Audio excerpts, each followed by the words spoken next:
Hello, George Howard. Welcome to the show. Hello, Mark Woodard. Good to see you, man. Real pleasure. We missed an opportunity to get together last year, and I appreciate the re-invite. Thanks, buddy. Yeah, I appreciate you coming on, and I've been wanting to talk to you for a while. Our circles are intersecting, They and are. you are a big figure in the cosmic space, and especially in the Younger Dryas Impact theory. Yeah, yeah, yeah, It's yeah. impossible not to come across your name. So, That's cool, man. To hear from somebody like you, and I think you're the largest channel I've ever been on. So, I mean, that's very gratifying. oh, Thanks, buddy. well, it's Yeah, an honor to have you on. yeah, And you've made some profound discoveries that have blown me away, and yeah. I'm really excited to just get into some of these things you've uncovered. Um, I think the first time I came across you was because of the Carolina bays. I had no idea what they were.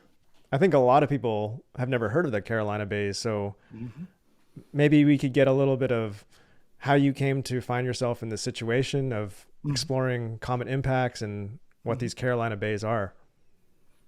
Man, that's a great opener, man, because that is kind of where it started for me back in 1993. I was like a staffer in the U.S. Senate, and I'll tell the full story if you don't mind. Oh We are yeah, long of form, course, right? Okay, of and it was the course. first question. Oh gosh, how's it go? But not that I hadn't told it a few times. So I was the staffer in the U.S. Senate. And, everybody gets pigeonholed. That's communications guy. That's social security person. They do healthcare. I was wetlands guy, so it was probably getting time for me to go. I didn't have a big portfolio, but I did the environment. My boss wanted to reform wetlands, and as part of that, I came to know of a certain kind of wetland called a Carolina Bay. But I didn't. The internet wasn't around and whatnot, and I didn't know what the hell it was. But I was representing a U.S. senator from North Carolina. I said, "What is this thing?" But it's in the back of my head. And one day, the boss said, "Get a map of my farm."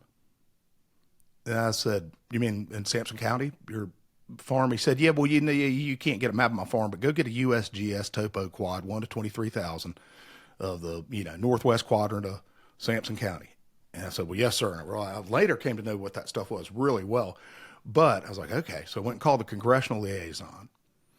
And I said, "Hey, could you get me one of these things called a 1 to 23,000 topo?" And they said, "Yeah, we're in that business. That's our central thing at USGS."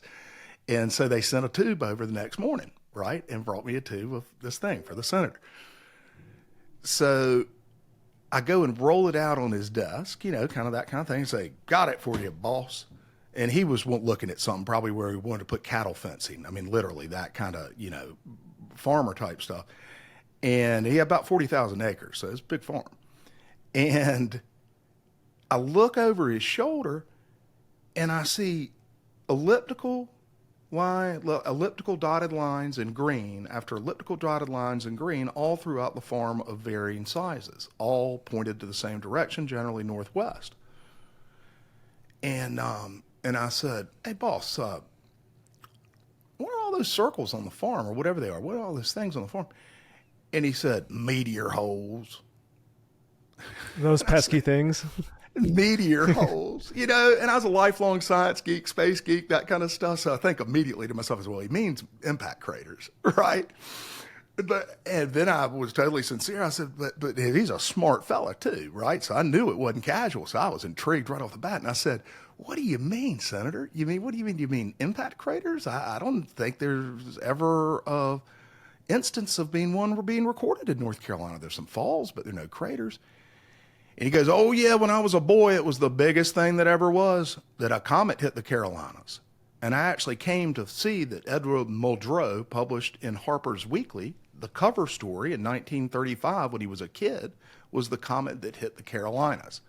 So if you're a 12-year-old kid in some boring part of North Carolina and you see a national publication talk about a comet hit you, and so he said, as a comet, and then he said, "Oh, they call them Carolina bays." And I went, "Damn, so that's what that is. That wetland is a Carolina and you're calling it a meteor hole. Well, I got to look into this." And I actually went back to the desk and I discovered two things. My future that same day is weird, man. I was the first person hooked up on the internet that wasn't a technical staffer in the Senate, because I convinced the technical guy in the office to like give me a line. Mm-hmm. So it's 1993, got the damn internet, man. They're like 200 servers or something. There were 10 in North Carolina. And some guy had started a web page on Carolina Bays named Bob Cobras, dear friend, hope he comes to the summit. And he hosted at the University of Georgia Library, and he put all this information that Carolina Bays caught from space. And man, I got into it, dude. I learned every single thing you could possibly learn about them. I moved home a couple of years later, and strangely enough, I get in the wetland mitigation business, which is large-scale restoration on the landscape and turning things back into wetlands. And a lot of these bays are farmed, and my very first project was a giant Carolina Bay. You talk about going nuts over a geological feature. I'm going to Wilson Library at Carolina, reading all the old stuff and finding Henry Savage's book, start talking to people around the country. And I came to know what Bob had suggested, that perhaps it coincided with this cold period known as the Younger Dryas and the disappearance of a culture at that same time. Pure speculation. Something dramatic happened. It seems like something dramatic happened. Whether they're related or not is still an open question. And so a buddy was taking a geology class, and he said, it was like years after we had graduated, 6 or 7 years, he had gone back to school, and he said, hey, Howard, one of the subjects is this Carolina Bay stuff you will not shut up about. Will you write me some notes? So I went and I wrote a 27-page paper for him, and he got like a B+. And my printer needs to shut up here. He got like a B+, and I put it on, this is embarrassing, GeorgeHoward.com, which I had purchased in 1997. And then I became the hit for the geological feature. And then Richard Firestone contacted me in 1999 and said, I'm in touch with this archaeologist. I said, yeah, that nut's been emailing me too. I've been kind of blowing it off, a guy named William Topping. And he said, I think there's something to it. In the email, says, I think there's something to it. And I looked down at the bottom of his email address, because I've been getting these nutty archaeologist emails from this guy Topping. And I looked down at the bottom of it, and it says 1 Cyclotron Drive, Berkeley, California, was his office address. I said, well, Dr. Firestone's somebody for real, man. And he's interested. And what had happened is they found my thing saying perhaps 13,000 years ago, something blew up over the Midwest, and it resulted in these things called, they'd never heard of them. And then they were studying a paleo site, legit site, Gainey, Michigan, where he was finding evidence of impact proxies at 13,000 years. So they go in Alta Vista or whatever the hell we had at the time, proto search engines, and came upon that paper. So that is a very long explanation to how I went from Carolina Bays to what then became the Comet Research Group, right? So yeah, it's amazing how life just sends you down these rabbit holes. Like first you're studying a wetland, then you're talking to a farmer, and then you are the face of this feature. That's right. And so, right.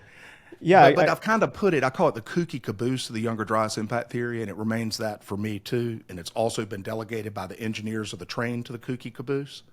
It'll never leave the train of stuff because it was in the first paper, but it's not the best evidence by far. There's so much better evidence in publishing papers and speculating on causes for impact proxies and stuff. You need to bring your best evidence. And the Carolina Bays are damn interesting, but they're just kind of... Yeah, I think with the Younger Dryas, no scientist denies that it happened. It's this period where the Earth, about 12,900 years ago, where we had this extreme cooling, and then for 1,200 years, the Earth was almost back in this ice age glacial period, and then we suddenly shot back out of it just as fast as we went into it, about 11,000. Which I think is every bit as mysterious and interesting as the beginning, but less is known. Right. Kind of thing. Yeah. It's incredible how we pop out of it. Yeah. I think we've always been looking for the smoking gun of how these incredible abrupt climate change happened. And we haven't really found that yet. We haven't found the crater, or the scablands are pretty phenomenal, but we haven't found that crash site yet. And I think that's why these Carolina Bays are in that conversation, because it's probably some of the most astounding cosmic evidence that we see in America. That's right. And just for the record, I believe the bays were catastrophically emplaced at one time. The question is when the time was. I'm not convinced it was the Younger Dryas, although I'm still open to it. been a lot of work. We're having 2 speakers at the Cosmic Summit that'll be talking about it again this year. It'll be the absolute breaking edge understandings, from the it happened at once from above side. But they disagree. Antonio Zamora and Chris Cottrell fundamentally disagree about whether it's the Younger Dryas or not. So we put them together, and they're buddies. And it's a good example of how you can disagree and still go on stage together and fundamentally disagree. So that'll be fun. But the bays, yeah, I do believe, there's no question to me that they were created at once, right? And actually, this is a picture of the bays here. It's not obviously not in focus, but if people aren't familiar with these features. Should we pull up a picture of one? Yeah. I'll pull it off the wall. Or I can share a screen, yeah. Yeah. Actually, let me share. Oh, can't I share? Yeah. Okay, so, and people can go to this. Carolina Bay this would Survey. Be, if you're listening to this podcast, this might be a good time to take a peek at YouTube. Mm-hmm. Indeed. Because these features blew me away. Perfect, man. And we use the same studio platform, so I actually can do it fairly efficiently. Oh, great. Yeah, this feature blew me away when I saw it. It's just so bizarre. It's great, isn't it? It's great. And it doesn't mean you have to believe one thing or another, but you got to check it out. Oh, yeah. It absolutely piques curiosity. Yeah. Okay. Well, this is an unbelievable public service by a longtime friend of mine in this field, Michael Davies, right? That you can't miss either. Kind of like Antonio Zamora, Chris Cottrell, and Michael Davies all went nuts on the Carolina Bays, and they took it away from me, which is fine. They took the torch. Like, they know more about them than I do, and they do more content. So it was great. So the subject lives on, but I helped kind of get them interested in it. But Davies has gone, and with the help of our original buddy who did this, David Kimball, the late David Kimball, cataloged every single last one of them, every one of them, which was always the Holy Grail years ago. And then he put it all on Google Earth. And it looks like the surface of the moon. Huh? It looks like the surface of the moon. It does. I'm trying to find. Oh, here, I'm getting into pictures now. It does look like the surface of the moon, except, how he has changed this thing around a little bit. This is where actually you can download Google Earth overlays that we'll play around with it. You want to do that? Sure. I probably got one loaded into Google Earth, but it's a little bit boring while we do tech. But so what we're looking at is nothing actually struck the Earth. No. What we generally believe, and there is no we, there are no dues being paid as Carolina Bay enthusiasts. But what most people believe is that they are secondary impact structures, Mark. And what that means is a blood spatter pattern, where something hit one place and then it landed here. And the general speculation is somewhere in the Midwest, upper Midwest in Canada, that something slammed into the ice sheet, and in my opinion, and others, launched hypersonic boulders of ice into low Earth atmosphere, and they landed 900,000 miles away on what Antonio Zamora says was a liquefied sand sheet, which would have been our coastal plain, which is a shallow water sand sheet, Atlantic coastal plain. It would have turned that into, sand liquefaction. Like you can see, if you ever Google that, whole apartment buildings will sink into Japanese sandy soils because all of a sudden it's liquefied. So these things would then land after an incomprehensibly powerful earthquake, had turned this stuff into a goo, and plop, they make that characteristic rim pattern. And that's mostly Zamora's take, to give him credit, particularly having the soil, the soil liquefaction. And then thousands of years pass by and still the vegetation can't really grow, or there's still evidence from the vegetation because it grows in a weird way, in certain ways. Yeah, it displays itself several different ways. And this might work efficiently without getting too far into the base. Let me share here. So in seconds, just as I have, you could download this overlay from Carolina Bay Survey. All right. Then you go in, and this is the peak concentration. First of all, it's a heat map of where they generally are and where they're concentrated. And appropriately, at the border of the Carolinas, which actually follows their azimuth, strangely enough, you zoom in, and they're absolutely fucking everywhere. Wow. right? And the thing is, the first thing that amazed me is because I grew up around here. I mean, not right in this area, but there are plenty around where I've grown up, places I've driven through, that the roads go around them, that people live on them, don't know they're there. There's such subtle, subtle features of the landscape. Let's find a good mess of them. Let's see. Okay. There. Okay, look at that big one. Look, there's 4 in a row with a little interpretation by Michael. But look how clear that one is. And look how they overlap and do not deform the rim of the previous one, which is just inexplicable. I mean, I can't, even with the ice plops.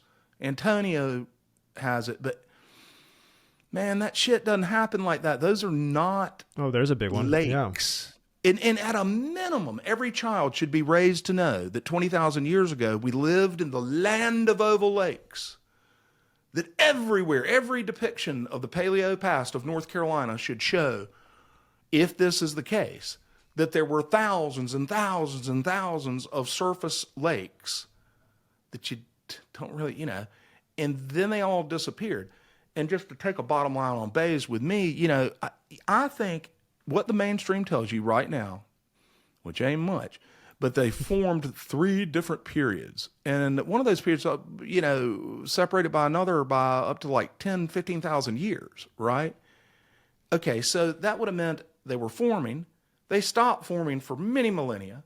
They started forming again. They stopped forming for millennia. Start again. Don't you think we could tell the difference between those classes? You would be able to say, cohort 1, event 1 of this wild wind that somehow blows lakes into perfect ellipses, they pointed a little differently because the wind didn't line up is the same as the second one. You know what I mean? Or it's not going to take the earlier generation and reorient them to where the second wind comes from unless the wind disappears and comes back from exactly the same direction. So this is one of my personal things I could go on about, but the mainstream explanations aren't sufficient for me. It's a fantastic mystery, and if people got some time on their hands, they should Google it because they're going to spend several hours. Oh wow, there's a bunch. We all have. There's a mess of them. So how do we even? I-95, there's a town, right? Well, let me go show you Wilmington, North Carolina. People may have heard of Wilmington. But George, how do we date these things? Oh, it's just impossibly hard under either scenario, right? First of all, they formed a bunch of times, then so anything carbon dating you do in it, you could say, you get a mishmash of dates. In either scenario, it would cause a bad dating scenario, is the unfortunate thing. Because if it were a great landscape cataclysm with shit flying all over the place and you're flipping up all the vegetation of the coastal plain and all of that, you would end up with the older stuff on top at a minimum, if not just a complete mix. It's a difficult thing to do. Or if there were forming and reforming of them, you would see, dates all over the place too. So it's kind of tough. Now you can, what Chris sought to do was date it by, the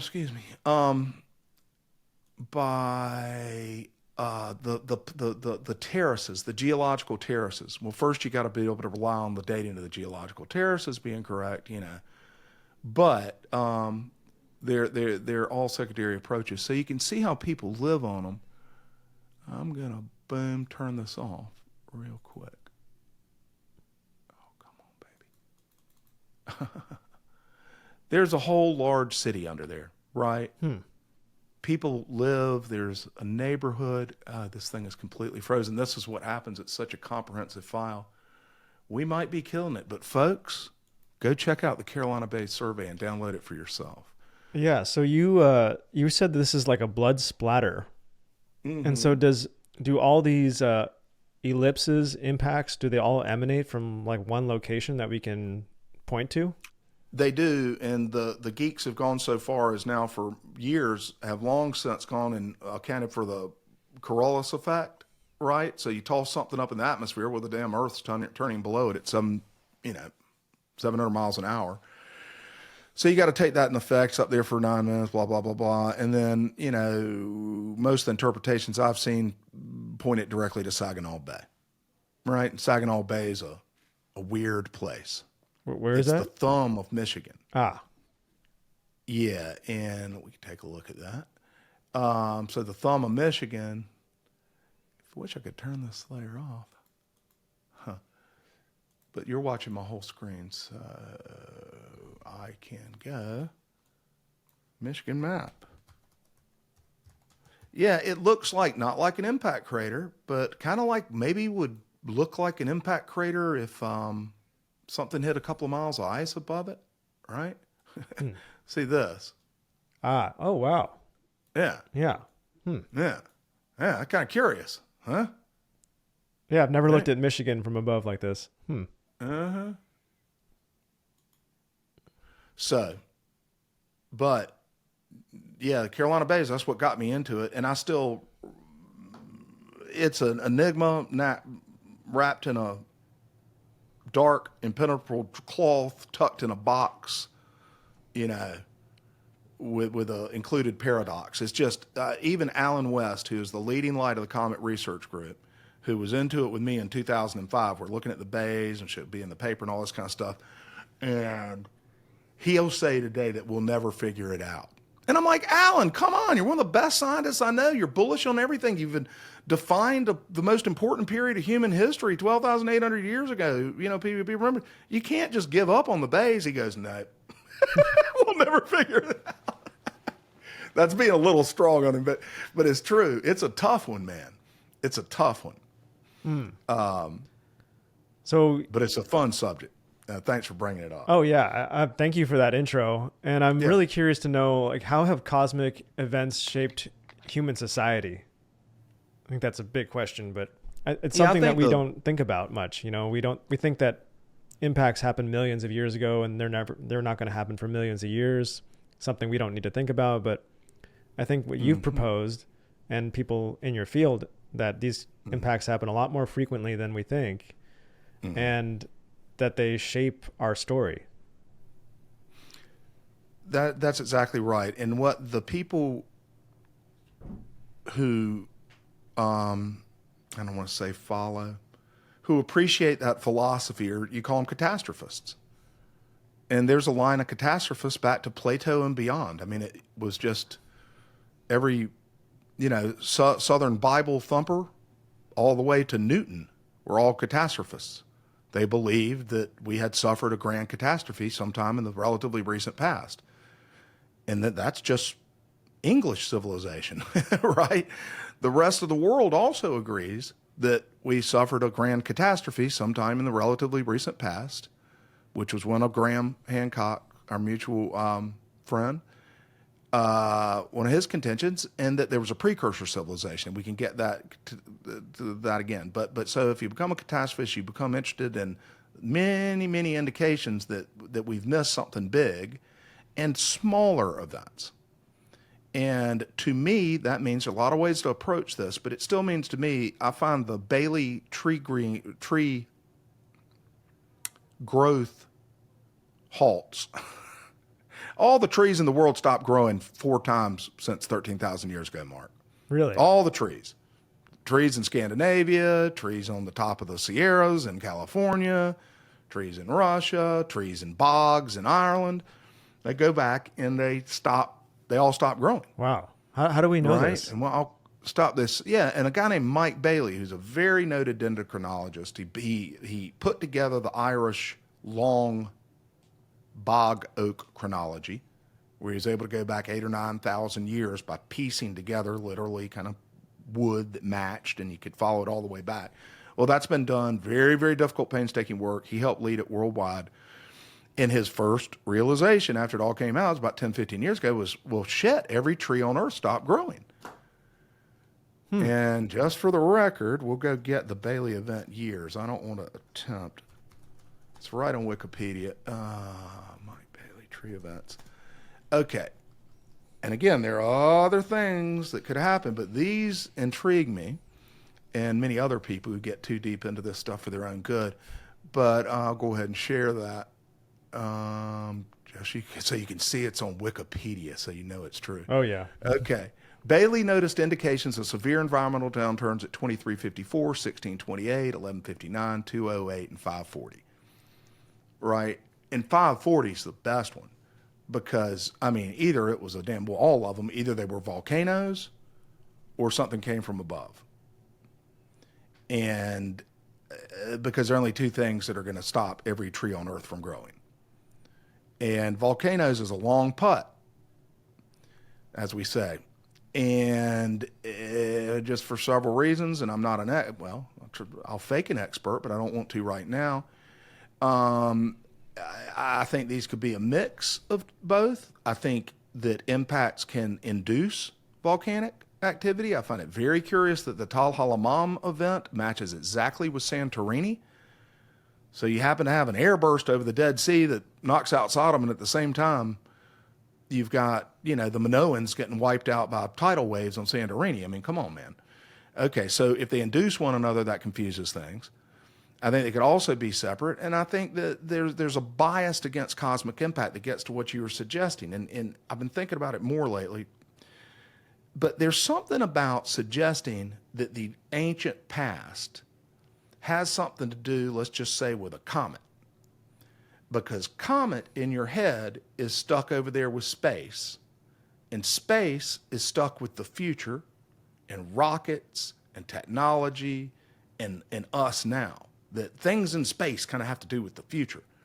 What the hell? You can't tell me that these things, and the dinosaur thing broke us of that to some degree. But as you have pointed out as well, it didn't break us on the frequency. And the frequency, it can scare the shit out of you if you just realize one thing. If you have another Tunguska event, which was the only airburst recorded by modern man, you can go back just a couple of centuries and hear again and again shit came from the sky and blew everything down also. But of course, that's all campfire stories, Mark. That's with just people making shit up and writing it down with their valuable manuscripts and ink and all of that and bothering to lie about shit that they saw. Now, their airbursts, I think, could happen frequently in some periods, less frequently in others, and we actually saw one in the 20th century, that if those things happened, you don't get anything but an oral report. What's left behind is nothing, but in 100 years, it doesn't stick out to you. So think of impacts that can wipe shit out, that the first stop is that we aren't looking for the signatures of those. If they happened, there is no reason we would know. Okay, then you say, okay, why would it happen? Blah, blah, blah, blah. But, in the British Neocatastrophes, why would it happen so frequently? I spent 40 years documenting that. Damn right, this could happen frequently. It depends on where you cross, for instance, the Taurid meteor stream. So if this was interactions with the Taurids or any kind of other thing, this would have been the result, and everything stops growing, and all the cultures, speak of a huge famine and civilizations fall. Several of these things coincide with that stuff. There are other indications. Certainly the Younger Dryas event was the dawn of agriculture. It scared us into domesticating animals and growing crops, or either enlightened us into it. But whatever, I asked Andrew Moore, the fellow who discovered the earliest agriculture. He's 80 years old and he's on the Comet Research Group. He's also was the recent past president of the American Archaeological Institute, the largest group of archaeologists in the world. And somehow we're fringe? And he's leading the paper that says, at my site, Abu Huraira, where I discovered the earliest agriculture in 1974 on a Yale dig, for God's sakes, that now I say, this is the result of this comet impact. That's not fringe. That guy's pretty well qualified to talk about that site. He's been working on it 50 years. Okay, I'm ranting, Mark. You've got me into rants, but it's only because you know these subjects, and I hope I'm treating your audience well, too. They might not know what the fuck we're talking about. Well, a lot of this is new to me. I did not know about the tree halting. I was trying to add some new stuff. You've got my imagination going. Like, I'm just thinking of how that could even happen. So there's an impact, and then what goes into the sky? You have a nuclear winter.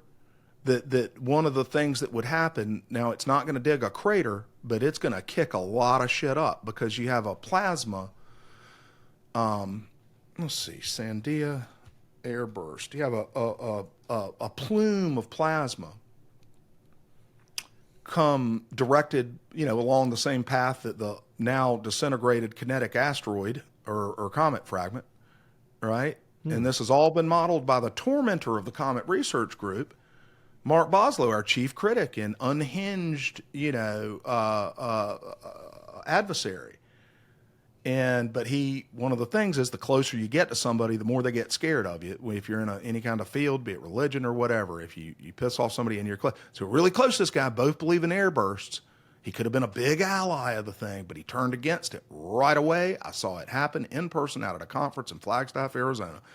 And he said, no way this happened. That's where he's stuck on it. But back to this, he and Sandia modeled what happens when you send something in of a cometary, nature.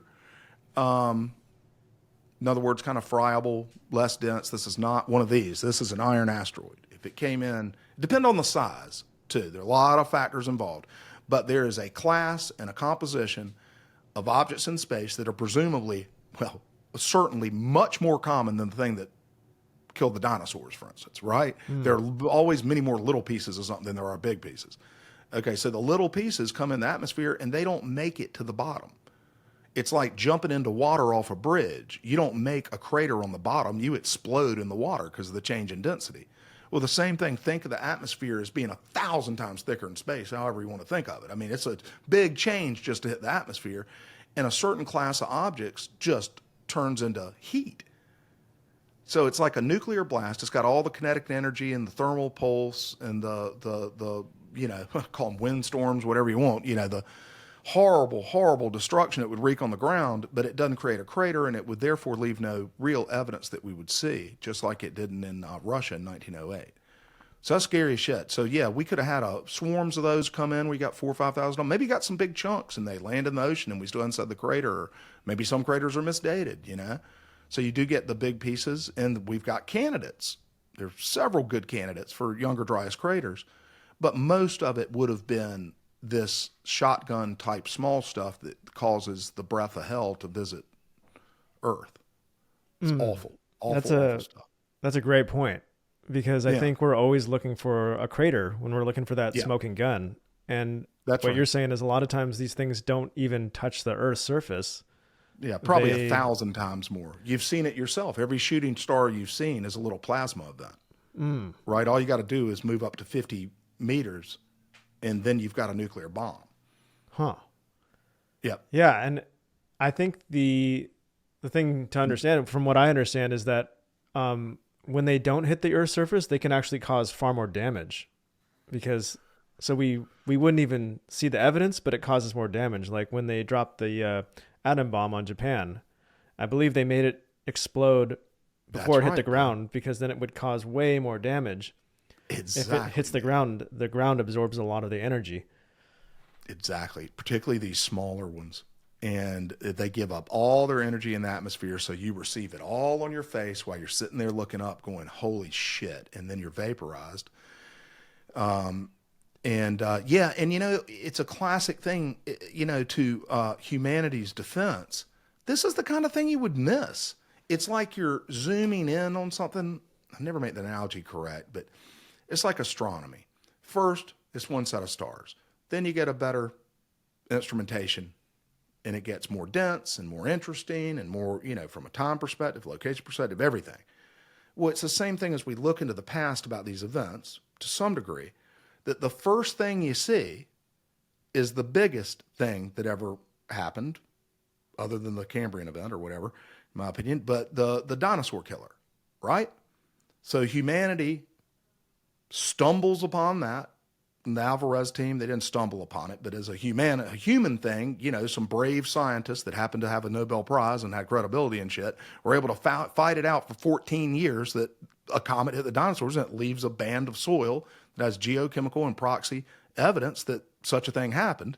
It took them 14 years, all the way to 94 from 80. And so we discover that first, and it's not you discover the closest thing first, because if the closest one is small enough, you still don't pick it up. Your lens of time picks up the big thing that happens. Then the next thing you pick up happens to be, you pick up Chesapeake Bay crater. We found out, we started discovering all these things. I mean, that was a terrible time 35 million years ago. It left the Chesapeake Bay, for God's sakes. You've got these other things that we know changed the globe and probably caused extinctions to some extent, certainly the dinosaurs. And you look at it as extinction level events. And then what was the next extinction level event? Well, we missed it. We just missed it. It was 13,000 years ago, but it didn't leave a crater. And if we start accepting the fact that we've been traumatized in this manner, first of all, it'll make us more open to looking for the craters that I do believe are associated with it, or defining those ones that we know of better. But it'll also make us look for proxy evidence in shallow soils. This is not a challenge. If you have a great and archaeologically appropriate testing soils that you know are 13,000 years or whenever period you want to test, and you go use the proper protocols, you're going to find the breath of hell in there without a crater. And for $10 million, National Science Foundation could knock the whole thing out. This is not that complicated. It's this that the astronomers don't look down and the geologists don't look up. The archaeologists don't look up, and, the NASA doesn't look down.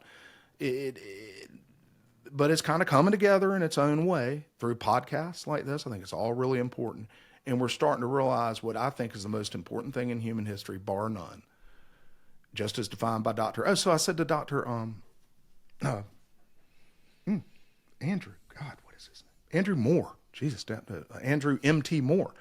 I said, Dr. Moore, so how long was it after you have what you now describe as a burn layer from the comet, and when you say the first agriculture began at el-Hammam, where not only the first there, but the first ever noted, began at your site? And he says, why, son, immediately. And I said, immediately? What do you mean? Kind of like archaeologically immediately? He goes, no, right away, in my opinion. He said, they were gone that day. What do you mean they were gone? He goes, we don't find any bones. We find the animals, George. And they left el-Hammam. They knew something was coming. This is in his opinion. And, 80 years old, and president of the biggest archaeological association, he says, no, I think they left that day. I think they were coming. And when they came back, it doesn't mean the next day or whatever, but the next time they settled back in the village, maybe it's the same people, maybe it's different people, who knows? But the next time somebody settled there, they started pinning their animals and growing crops. So we went in that flash from plucking pears to pulling plows. Now, that's a vast oversimplification, but that's what happened. And it's defined by a catastrophe, which seems kind of appropriate. Some kind of outside influence. And I don't know why do you come back out of the catastrophe and go, okay, I know some of that barley out there, if you took the little seeds, I've noticed they'll grow, but I'm going to very deliberately try to grow them this time. And how about bringing our free roaming sheep? And why would they do that? But it seems to be what happened. I think it's really important what you and people like Randall Carlson are doing, where you're taking evidence from so many different fields, and you're just looking at everything from a bird's eye view, because so many people get specialized, some of these experts, and they're only looking at their own little tiny section of what they're studying. You can kind of miss the bigger picture. And so I like how you look at art and agriculture and bones and fossils and geology and astronomy, and it's mammoth tusk right there. That's a mammoth tusk? Yeah, so this plus this is a bad day on planet Earth. All right. But now it's beautiful. Yeah. It's it's a juvenile mammoth. Yeah, that's a really small, wow. Did you find imagine that? A little dude that big? Did you find that? Gal? Yeah, just a little mammoth, little knee-high mammoth running around. Yeah. Did you find that? A juvenile. Yeah, they're bad. What's that? Did you find that specimen? No. I bought it on eBay. You get them, they come from the North Sea. And I've shopped them for years, one of those things. I kept my eye out for juvenile mammoth tusks because I have a big one, right? I've got an 11-foot one that I've had, ever since I've been involved with Comet Research Group. And I did not know that they even had tusks when they were little. I didn't know. Who does? Till you kind of see one for sale or whatever, and you kind of like, oh, really? That's pretty cool, man. So one of the things that I really wanted to talk about and get like your full story on this thing is how you've looked at biblical stories and myths, and you've investigated those sites, and you have an amazing discovery that was like the most downloaded study in history in Nature, the biggest publication for scientific research. And so your study in 2000, was it 15? 16? That's when I went over there, and then the paper was published in 21. Yeah, so that study had a huge impact on just on both religious people and very hardcore scientific materialist type people. I would love to just kind of get the whole story of what compelled you to study that region, what you found. Yeah. Yeah. Happy to, and good for you for picking up on the el-Hammam study. Not that it is being ignored by any means, but if you're into the Younger Dryas, you got to check out el-Hammam. It's a big one. And for the subset that's into el-Hammam that hadn't gotten to the Younger Dryas yet, they need to go the other way because all of it's of a piece. And what happened was, it was about 2015, and we had published the Firestone et al. Paper about the Younger Dryas event in 2007. So with that 5, 6, 7, 8 years later, there's only been 2 deviations of the limited resources of the Comet Research Group, as we call it, away from the Younger Dryas event. One was a paper on the Alaskan bone beds, which is a don't miss and never got enough attention, got crickets. I don't even think John Reeves has read it yet, and it explains why his thing is full of mammoth bones. Okay. And the other was what we're going to talk about, and that's Tal el-Hammam, a.k.a. Sodom. So in 2015, I got contacted because I had a blog, the Cosmic Tusk, and it was really going strong at the time during the blog days. A lot of fun doing it. And so catastrophists, around the world as it is, are kind of looking at that blog. It's a very narrow subject, so they were looking at the Tusk. And I got to be friends with all sorts of interesting people. And one of them was a British neo-catastrophist in London who was an associate of Dr. Velikovsky's, or actually saw him in person. I don't know if you know Emmanuel Velikovsky is. You've probably done. I think you've done. That name sounds familiar, but I don't know. Yeah, who is that? He was a catastrophist, author, and psychologist, and Austrian guy, I believe. But a very intense personality in the mid-20th century who carried the catastrophist torch and got shut down by Carl Sagan in 1974, and he kind of went too far with some things. Okay, so he was a Velikovskian, is what you call these guys. And I just knew he had the leather patches on his coat, and in London smoking his pipe. And he gets in touch and he goes, George, I'm in touch with a biblical archaeology group in the Jordan Valley who believe they found Sodom, but they don't have the forensic skills that your team does. Would your team be interested in assisting them? Made complete sense. You're an archaeological group, whether it's biblical or not. You got a lot to learn before you're going to learn the kind of geochemistry you need to prove an impact layer, right? So it made complete sense. And I said, yeah, Phil, I'm not even a leader in this thing, but I'm in touch with everybody. I will run it by the big guys. So I sent them a thing and I said, would you like to take any interest in this, whether this location is Sodom? Because the biblical archaeology team, and they are people of faith, happy to talk about that, they were finding a burn layer about 2 meters down at 1300 BC. And it was a burn layer. If you just have a city, I just talked to Dr. Collins the other day, if you have the dig director, if you have a regular old burning of the city, you might end up with a couple of centimeters. This was like a meter at places. It was a terrible, terrible, just complete jumbling and catastrophic destruction of the city, plus fire, all of the above, that they could tell. But they don't know whether this has anything to do with space or whatever. So the team looked it over and said, yeah, we'll get involved in this. You go first. I'm like, what do you mean? They said, you go over there, collect some samples, send it back to us, and we'll see whether it's worthy. I said, oh, God. Okay, so that was right when they were burning. ISIS was in full force. They were talking about them invading Jordan and shit. They just burned a Jordanian pilot on video. And I fly over there to join a bunch of Christians in Jordan who got on the bus at the same time every day. I was actually kind of spooked. I'm a pretty good traveler. And I said, this is just not good timing, but I'll go over there. And we went and collect. So what I did was about 1/3 of the time, I was a toothbrush digger and whatnot, all that hard labor. And then fortunately, 2/3 of the time, I got to kind of walk about, right? And collect samples and dig holes or go to where holes were being dug and sample the thing. So collected always, a couple 100 pounds of sediment samples and whatnot. Certainly not laboratory grade. This is just me. I'm getting to that. I know what people are thinking. They're sending this rube over there and he put stuff in a paper. Well, that's not the way it played out. But so send it back. They go look for geochemical signals, whatever, and start seeing signs that there was an unbelievably hot event at 3,000 degrees C or above. This is not a house fire. And the geochemical evidence was there, not paper grade. So then we go back the next year.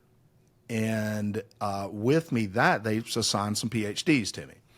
So Clay Swindell, who's top archaeologist in North Carolina, coincidentally, he found Site X, the campsite of the Roanoke colonists after the lost colony. So he discovered the lost colony, which is a pretty good thing on your resume. And with National Geographic and all that shit. So we went over there, Clay Swindell, and then Dr. Malcolm LeCompte. People might have heard of him in the Younger Dryas papers. And he's a rocket scientist and a big microscopy guy. And an MD, Dr. Tim Whitwer. And then they collected another round of evidence.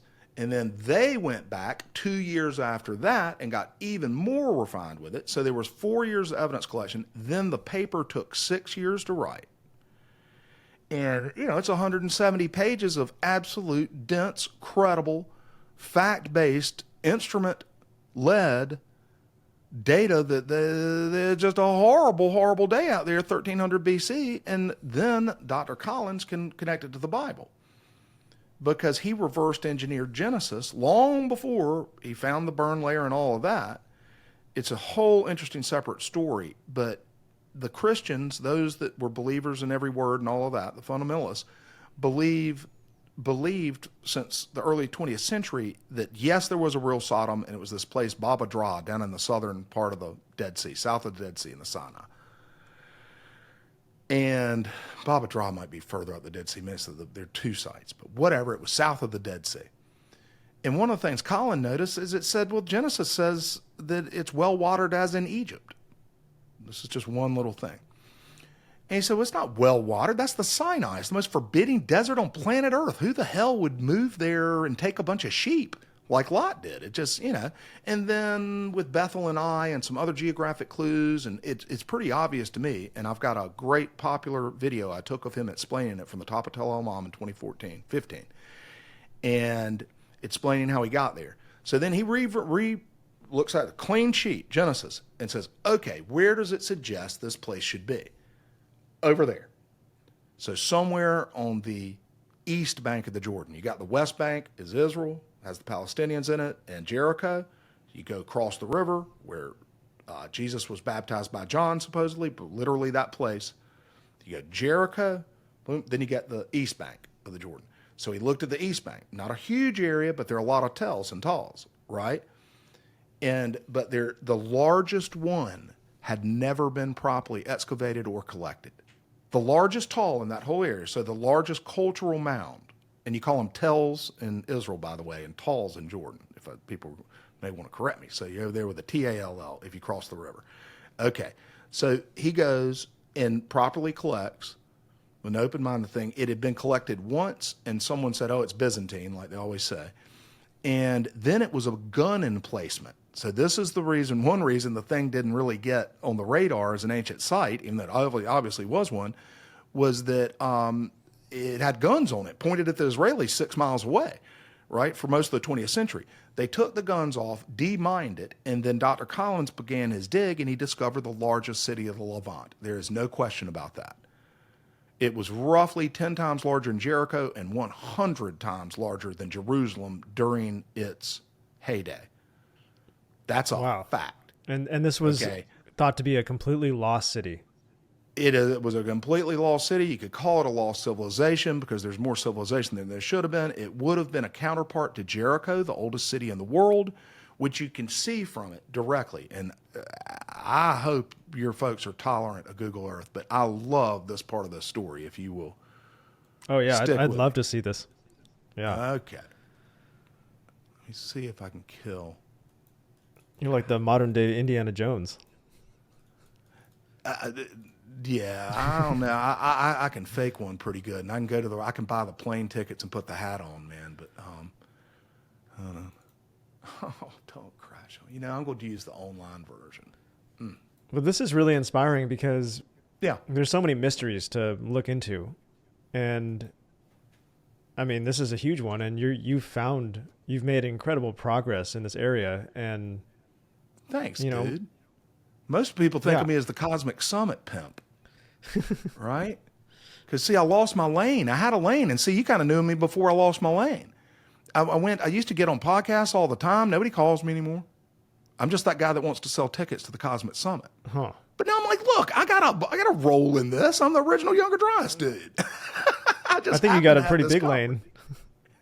Yeah. That might be it. My lane may be too large, man. Okay, let's go to the Eastern Mediterranean and Israel. It's very easy to locate, right? You go to the Dead Sea.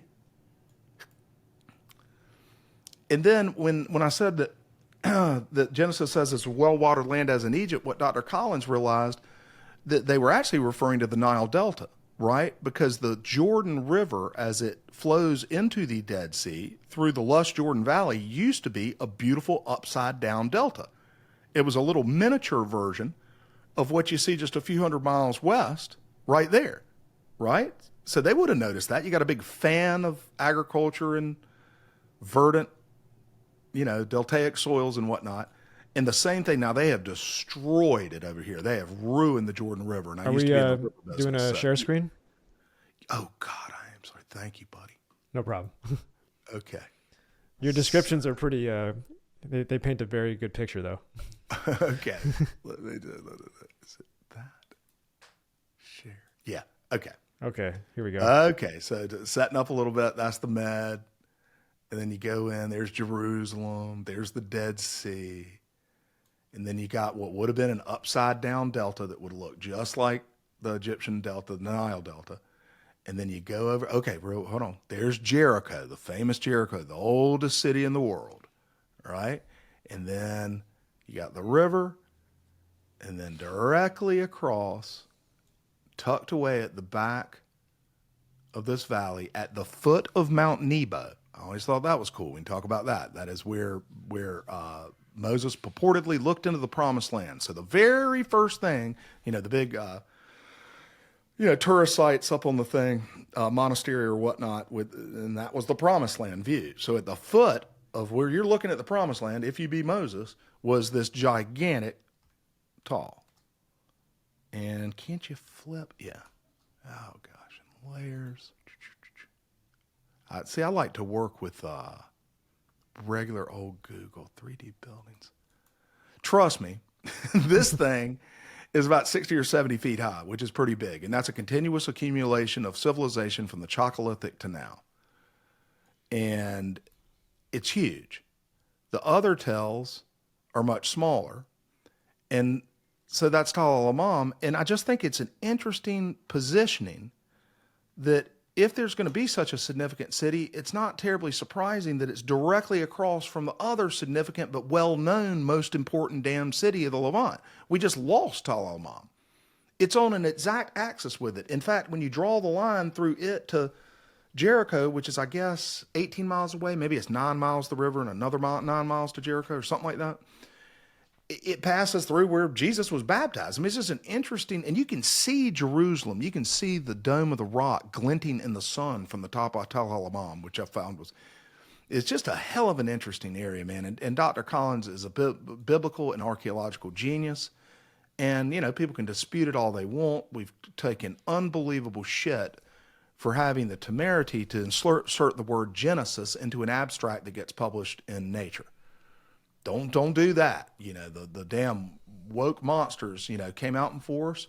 I do not want to go into details because I haven't had a chance to read every bit of it yet. At least the retraction. They retracted the paper, Mark, a month ago. Oh, Nature just retracted it. Just retracted. Really? So that's maybe news to people. And I hadn't bothered talking about it much because I got to do a little bit more back and forth. I co-authored a response that was published last week. You can go search Tal el-Hammam, Nature, and they got the retracted. Hell, I could. What was their reasoning for retracting it? A grab bag of stuff that has to do with photo manipulation that had all been adequately addressed, had nothing to do with the stubs apart, had nothing but by photo manipulation. I mean, taking a hammer out, and lack of showing directionality of the falls. I mean, it was they beat on them and beat on them and beat on them for 5 years straight. Who is they? A cabal of people, some published, some unpublished, criticizing the fact that we made these claims. They do not undermine any of the fundamental science. It's all, now I'm going to call it style, not substance. It's all fucking knickknacks and bullshit. And it accumulated. They finally got fed up with it. I guess, whatever, or somebody came along, was put in charge of whatever division, said, oh my God, I can't believe we even put it in there, this and our kind of thing. It mentioned Genesis, because it was very strange how it got in there. And I don't want to get, particularly with things being as controversial as they are right now, I want to get into it. But because that's a big deal. Quick. Nature it is a big deal. Is the biggest one. It's awful. It's awful. And they resent that. Now let's look at one of the things that were found at el-Hammam was that the concentration of platinum, was a platinum group metal, clearly, was 1,000 times what's to be expected in background. 1,000 times. Now, they were doing the Comet dinosaur killer. Some of that stuff was a fraction of that, where you get a geochemical signal and attribute it to a cosmic input because it is multiples of what's supposed to be there. How about 1,000 times more platinum? And that's a big signal. Throughout the thing, zero. Do the guys who come out and get the paper retracted have to say, well, let's take that as an interesting feature on this site because we haven't undermined that, and 1,000 other things in the paper. Like I said, with the Cosmic Summit and this thing going on, there's no way I could have kept up properly with exactly. I used to follow a pub peer where we were fighting it out with them, us being very respectful and responsible, them being a bunch of pricks. And so it's another one of these academic shit shows with the journal going weak at the end. But as you said, it's had 700,000 reads. So it's a little hard to put the genie back in the bottle. I'm sorry to cut you off, but you said something about platinum. Yeah.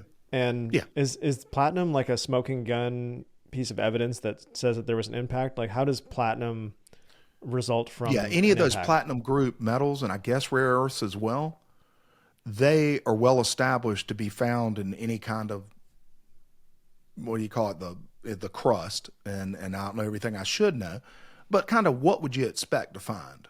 They're very well established that you're just, platinum is generally found in 3 parts per billion, and it is those kinds of things, and that's what you should expect.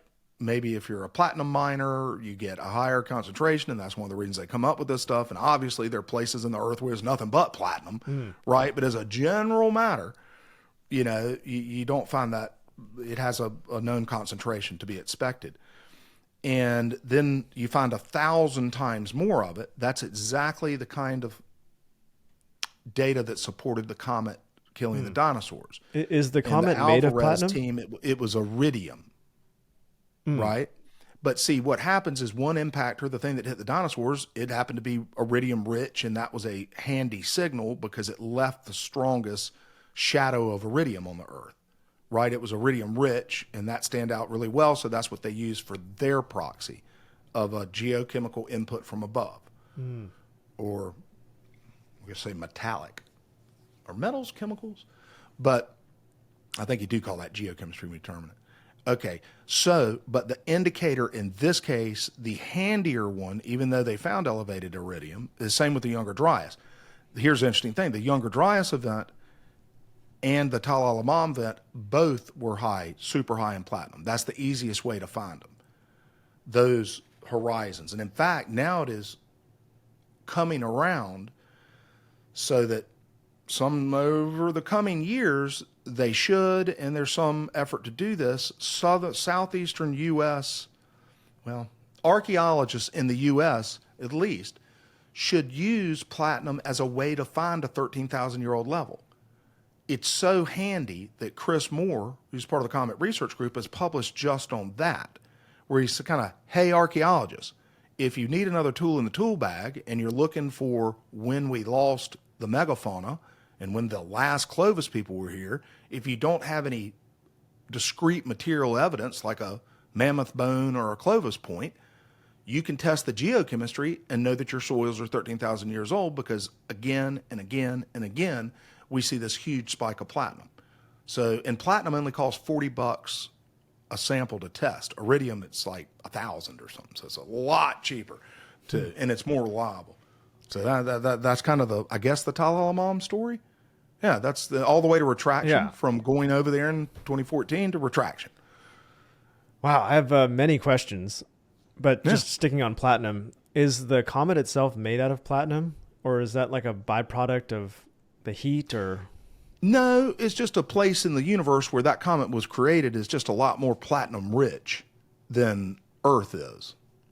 We're a place in the universe. We kind of got our share of platinum. That's, if you broke us into a bunch of pieces, you could expect to see this much floating around per whatever. But other places, presumably in the universe, that the comet formed, whatever proto-materials or whatnot that it is made up of, one way or another, things in space would have higher concentrations of platinum. Not all of them. But again, with those metals, the idea is that the concentrations are so high that it had to come from above, and they're so discrete that there's no other explanation for 1,000 times a tiny little bit of platinum. You're talking parts per billion, so then it would be 1,000 parts per billion instead of 2, or 2,000 parts per billion instead of 2. Right? Okay, so it's still parts per billion. It's still a tiny, tiny fraction of what you're testing, but it's 1,000 times more of it. That's the best way to explain it. So the comet comes down and it kind of vaporizes, and does it create this like blanket of platinum? Yeah. Okay. That's right. Yeah, that makes so it's just part of the dust, the leftovers, the fallout. It's fallout. Is the way to look at it.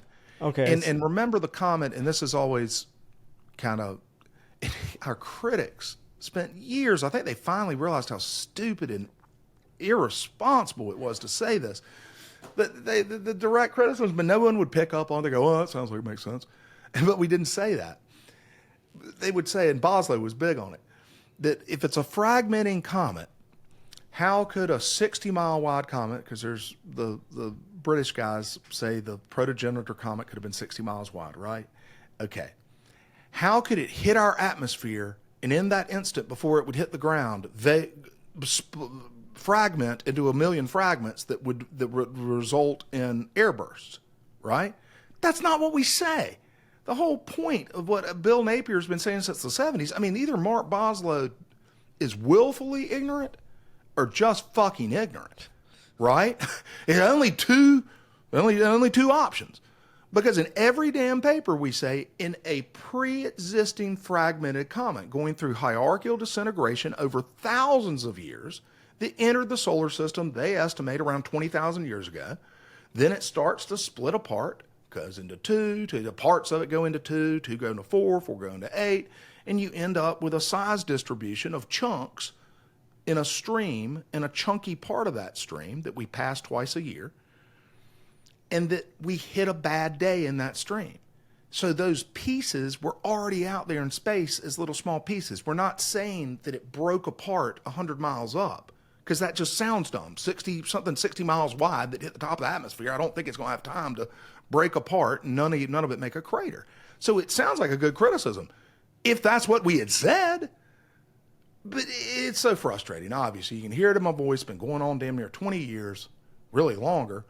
But the good thing is it's getting better. Not necessarily in the publishing world and all of that, but you can't imagine my joy, Mark, or maybe you can because you've been riding all this podcast and stuff. Two is that when we first got into this stuff, not toot my horn, but I mean, we were kind of the original guys. You could put us all on a minibus, right? We go to conferences. You had about 8 or 7 guys. If you took the whole team after that 2007 paper, it was 23 people, right? That knew that there was an ice age comet. If you take away mythology and all the other catastrophism that is said all the way back to Plato that something hit 13,000 years ago, there was no modern evidence for that. So we had the modern evidence, and there's 20, 30 people. And now millions of them know about it through the good efforts of a lot of people, but principally Joe Rogan, through Randall Carlson and Graham Hancock.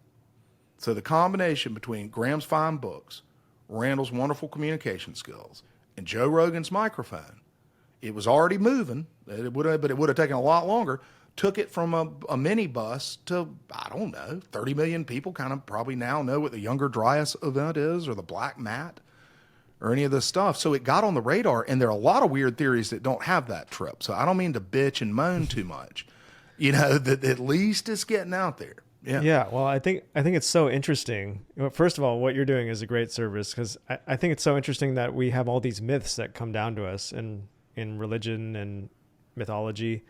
And in the modern world, we tend to write those off as just woo woo. Oh, they were just making things up. You know what I call it, Mark? I call it campfire stories. Right. They're just sitting around telling their campfire stories, and they put it in their old books. But and their oral traditions, they just pass that campfire story. That's bullshit, man. We're not giving those people credit. And I'm sorry, I'm going rant after rant. I love it. Okay. Yeah. Well, you're not the rant type. Okay. You never know. I mean, with a host that's just as smooth as you are, and then you get a ranter on, I hope it's okay. But, okay. What was I going to rant about? Mythology? Yeah. And I don't mean to get too political, but think about your regular old godless, atheist, woke academic that's into, that is presented with our suggestion that ancient oral traditions can communicate actual events. And when they say shit was fighting in the sky and it came out and there were tidal waves and everything shook and all went to hell and we barely made it, maybe you should take them seriously. What did we just say that they say? They say they're campfire stories. But what do they normally tell you about indigenous people?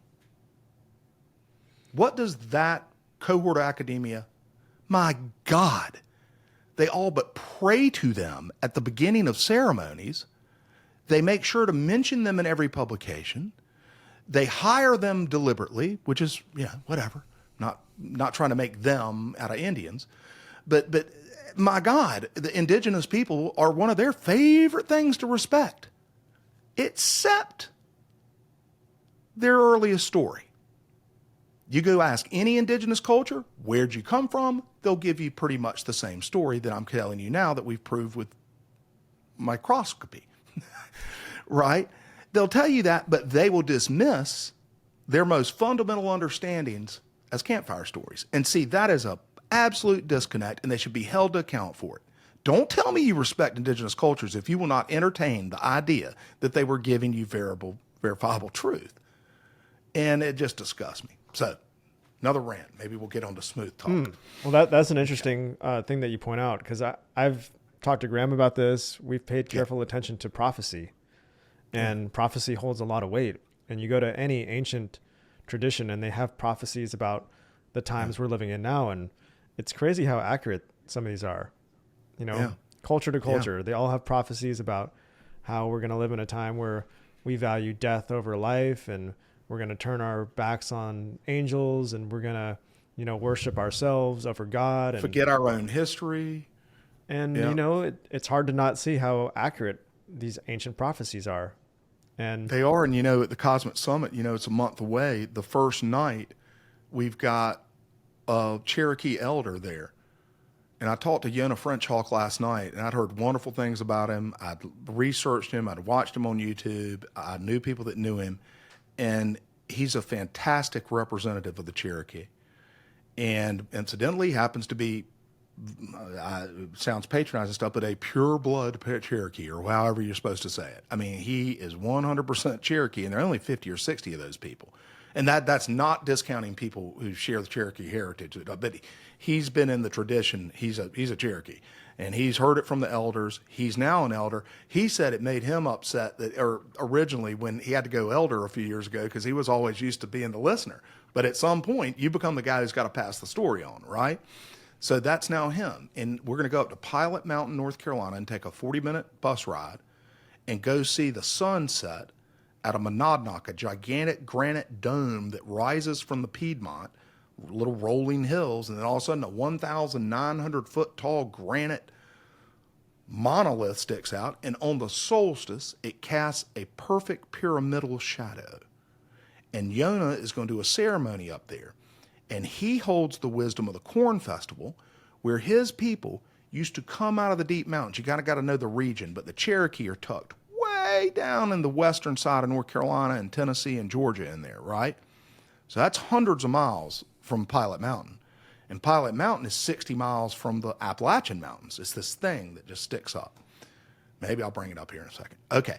But the Cherokee would hike all the way to the eastern edge of the Appalachians, where they obviously was kind of their kind of thing to live in the mountains, walk out of the mountains, and it's probably apocryphal, but take their moccasins off 20 miles from this sacred mountain. And they would come together, all the tribes, and they would have their corn festival there at Pilot Mountain. So we're going to recreate that. And we're going to take the Cosmic Summit crowd up there for the solstice with Yonah and have Randall talk and have Yonah talk and a special guest star that's not supposed to talk on the mountain because he sells books and they're trying to suppress it. And his name is Jim McKelvey, and the book's great. It's called Pilot Mountain.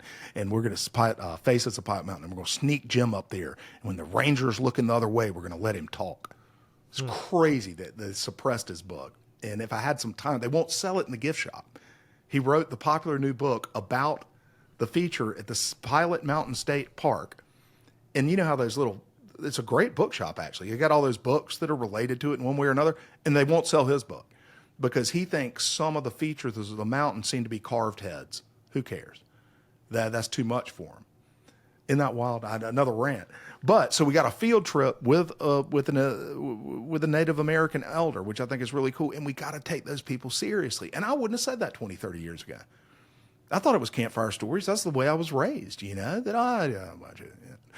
really neat, but none of that shit's true. And it's a lot more interesting, and it seems to make a lot more sense that people would hold on to these stories if you start taking it literally. And that includes the Greeks and the Romans. I mean, why do you think Zeus had a thunderbolt and they're up there fighting in the sky and it brings, wreck and destruction to our mortal people, that things happen that we turned into gods and turned into dragons. That's the best. I mean, the Welsh flag has a dragon on it, and they didn't pick it up from Japan. And Japan didn't pick it up from the Welsh. They independently, and it's all over the world. The Mayans had dragons. Everybody's got this lizard in the sky with a flaming head. What? Either they were transoceanic cultural communications, which actually I could kind of believe, or I do believe. But I think they all started with, we saw that shit. And here's what it looks like. It looks like because when you see a bolide come in and then it blows up, say like the thing that happened in 2013, it leaves a big white streak in the sky that when the winds blow, it then looks like a damn snake in the sky. So how else would you write it down except a giant snake came from the sky with a flaming head? And the Welsh are remembering that from whatever wiped out King Arthur in 540 that caused all the trees to die. That was, they saw that. That turned into their dragon. Japanese over there, Mayans. It's a lot out there, man. Yeah, well said. I could see why academics, atheists, materialists really have a lot of, they put up a big wall to this sort of stuff because, but I'm curious to get, what was the reaction from like the Christian community when you discovered Sodom? Oh, to Sodom. That's a great question. I actually asked Collins that myself on the thing we did a couple of days ago. That's a great question. It was not what you would think. That first of all, they had been raised, I guess I went through it some, that people have been raised in the early 20th century to agree with the Mr. Dr. F.W. Albright, who was a biblical Christian archaeologist, I think in Kansas. And one of these starch-collared 1920s guys, probably never had a kiss, And he had gone to Levantine lands and determined that there was truth to the Bible, and he was using modern science of archaeology. And he came back and said it's south of the Dead Sea. So then it stuck with every Bible Belt Christian apologist, the whole world, God bless them, literally. Okay, it stuck with that crowd that it was south of the Dead Sea. Well into the 21st century. So then Collins comes along and tells the faithful, hey, I've got evidence for it using, tools 100 years later and better ones. It's actually north of the Dead Sea, and they rejected it because they were raised, and you can kind of see the type. They were raised, believe it, south of the Dead Sea, and they'd been saying that, in Sunday school, and here's the actual evidence of south of the Dead Sea and pointing it on the little Christian maps and whatnot. And he couldn't get past them. He had to fight his way, not that he's done with it. And then there's another layer to it. So there are people that were stuck on it being south of the Dead Sea in the Christian community. Then one layer up, I couldn't believe it. You can't get too cynical for this shit. And I used to work in hardcore politics, and it just doesn't compare to science. It's so bad in the way it'll manifest itself. So we publish this paper, and it makes worldwide news and whatnot. And who comes out against it but Christianity Today, the leading Christian publication in the United States? And they editorialize against it. I forget the basis. Collins was kind of laying it out. I was interested in him talking about Albright, but he picked up on this aspect and said, here's kind of what he's saying. It's poorly restated, but the faithful are sometimes led to believe that they have to have faith in non-material, miraculous things. Like you picture, God did that. End of story. I don't need to know it's an airburst from a friable thing from the torrid meteor stream that's got 1,000 times. They don't want to hear all that. God did it, whatnot. And that's kind of what Christianity said. We, almost like, and then Christianity Today. And just, God help me, man. That's as bad as the Egyptians not embracing the speculations about the pyramids, which we will put to bed June 21st at the Cosmic Summit at 1:30 p.m., where we're going to have Dr. Filippo Biondi and Dr. Armando May, who did the pyramid scans that blew the doors off the world in March, said, no way. The world said, well, they're coming back to Greensboro, and they're going to give the next tranche of data. Oh, these are the actual Italian guys that did the study? The actual Italian guys. I should have led with the show, and I'd like to put it in your drop down. Yeah. Right? There are a couple of key reveals at the Cosmic Summit. This is not just a dog and pony show, man. We got real stuff coming, and it's taken two forms. We're very fortunate to have them. One, that stuff broke in March and gave me enough time to get in touch with them. We're flying them to Greensboro. I interviewed him a few weeks ago, and one of the things, as a podcaster, I could hear this hum in his room, and I even kind of interrupted the podcast. I said, Dr. Biondi, is there any way to turn down the AC or something like that? He goes, but George, that is the chipset running the data. And I said, that's the hum of the fans from the chips that are chewing through your AI manipulated data sets? And he goes, yes, that is the data for Greensboro. And I was like, well, no, don't turn it off. Just keep it on. We can handle the bad sound, man. Go, man, go with the data crunching. So what happened is they caught all this shit. They made some mistakes. There's no way you can do this stuff perfectly. If you do it perfectly, they'll say you're grifters and had it all planned. And, if your press conference was perfect, it would look even more like a setup, I guess. Whatever. People are always going to call bullshit.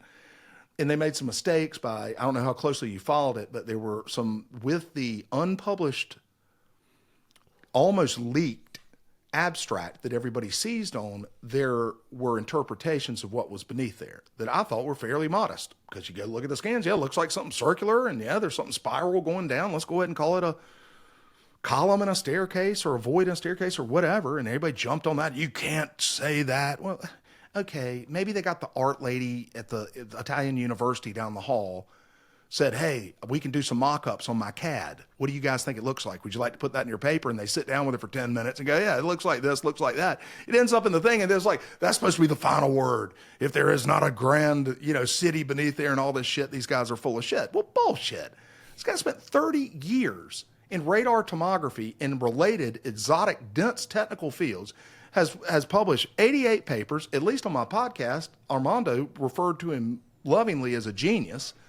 Filippo Biondi is in this field. He didn't think anything about the pyramids. He ain't worried about pyramids. Why would he throw away a 30-year career by defrauding the world with faked data or deliberately misinterpreted? There's another possibility that they have misinterpreted, not deliberately. But everything else, I take off and I've heard good friends say on podcasts, our unconventional history interest group, our community, they came out against me. All these people talking junk on these guys, and it bugged the shit out of me. And then we read the papers and interviewed them and talked to them and got to be good friends lately with Jay Anderson of Project Unity. And Jay thinks about it like I do. First of all, let's see the next thing they have to say. Let's let them publish. Let's say this is helpful. Anybody that's interested in alternative interpretations of Egypt should say, this is helpful. We don't know whether it's legit yet, But anybody that comes in and puts their own reputation at risk and takes their time and their science and applies it towards helping to explain these damn mysteries should be welcome, if not approved. I mean, you don't have to say you agree. But we didn't welcome them, but we're going to welcome them to Greensboro on June 21st, and they're going to have an hour and a half on the main stage interviewed by Jay and also presenting, and then we're going to have a press conference at 4 o'clock that I hope we can get some press to, because I think they're going to have astounding new data. That's reveal 1 at the Cosmic Summit. Then that night on June 21st at 9 p.m., we have the location of Atlantis. It has been found. Those are you weren't expecting that. No, right? That wasn't on your bingo card. That was a curveball you just threw at me. Okay, you want me to flesh it out, and I'll shut up. Yes. Yeah, where is Atlantis has been found by Michael Donnellan and his team with Merlin Burroughs, and they have a docu-series that I've seen the first 3 episodes of. Had to sign a confidentiality thing, took it very seriously. It has an absolutely unbelievable, jaw-dropping ending, totally data supported, that I'm not going to say but so much about. We're premiering it at the Cosmic Summit at 9 p.m. that night. Okay, and what you'll do is you'll walk away and say, hey, I'm one of the first people in the world to know exactly fucking where Atlantis is. If you come join us that night in person or buy a virtual pass with the promo code 3CAMS, 3 C-A-M-S, you'll get it for $50. You can be there. Now, we might turn off, because we don't want the images of Atlantis until it is actually on one of the channels. He doesn't want the images out there, so we might turn off the live stream. You can hear it. So George, but you can't tell us where Atlantis is? Oh, well, no. I won't tell you exactly how he proves it, but no, it's and you can go see the trailer on this, right? Atlantica with a C, and Michael Donnellan documentary. We'll find it on YouTube, and it's 5 miles, or is it clicks? I don't know, but 5 somethings off of Cadiz. Just outside the Pillars of Hercules. Take a right, go up the Spanish coast just a little bit, and you come to a beautiful, ancient harbor of Cadiz. And that's where Atlantis was. It's not the Azores. It's not North Africa. It's none of the dramatic things where whole giant islands had to sink or tidal waves. I mean, that'd be cool, and I believe in all that stuff too. But I think it was just a tad more mundane, and it was off the coast of Spain. And they dove hundreds of times out there over 6 years and found something no one else has found, which is very important. I interviewed Michael this morning, and I'll have a podcast out maybe about the same time this comes out. You can go over to Cosmic Summit channel, and interviewed the explorer and producer this morning. Fantastic guy. Talked for 2 hours. And he agreed that, thank goodness, no one had found this before, because had it just been noted as marine archaeology, that there's some kind of structure 60 feet deep, 5 miles off of Cadiz, and they'd named it the Temple of Pythagoras or something, that would have been it. If somebody said that in 1965, because you go back, look at it, and then you would be responsible for reclassifying some knee-jerk thing as Atlantis. But they found this, and it's worth finding. As Michael said, if it's not Atlantis, it's still about as important as it gets in terms of underwater archaeology off of Europe.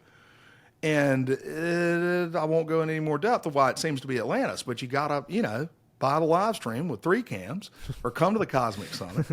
And I hate junking up your thing. No. That's why I lost my lane, because I start talking about this stuff, so nobody invites me. But I'll shut up about it. I've said enough. So that's Atlantica. So big reveals. What the hell's under the pyramid, and where in the hell is Atlantis? That's a pretty good day.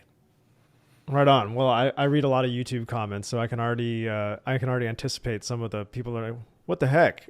Tell us the answer. People want their answer right now, which is fair enough. The trailer's excellent.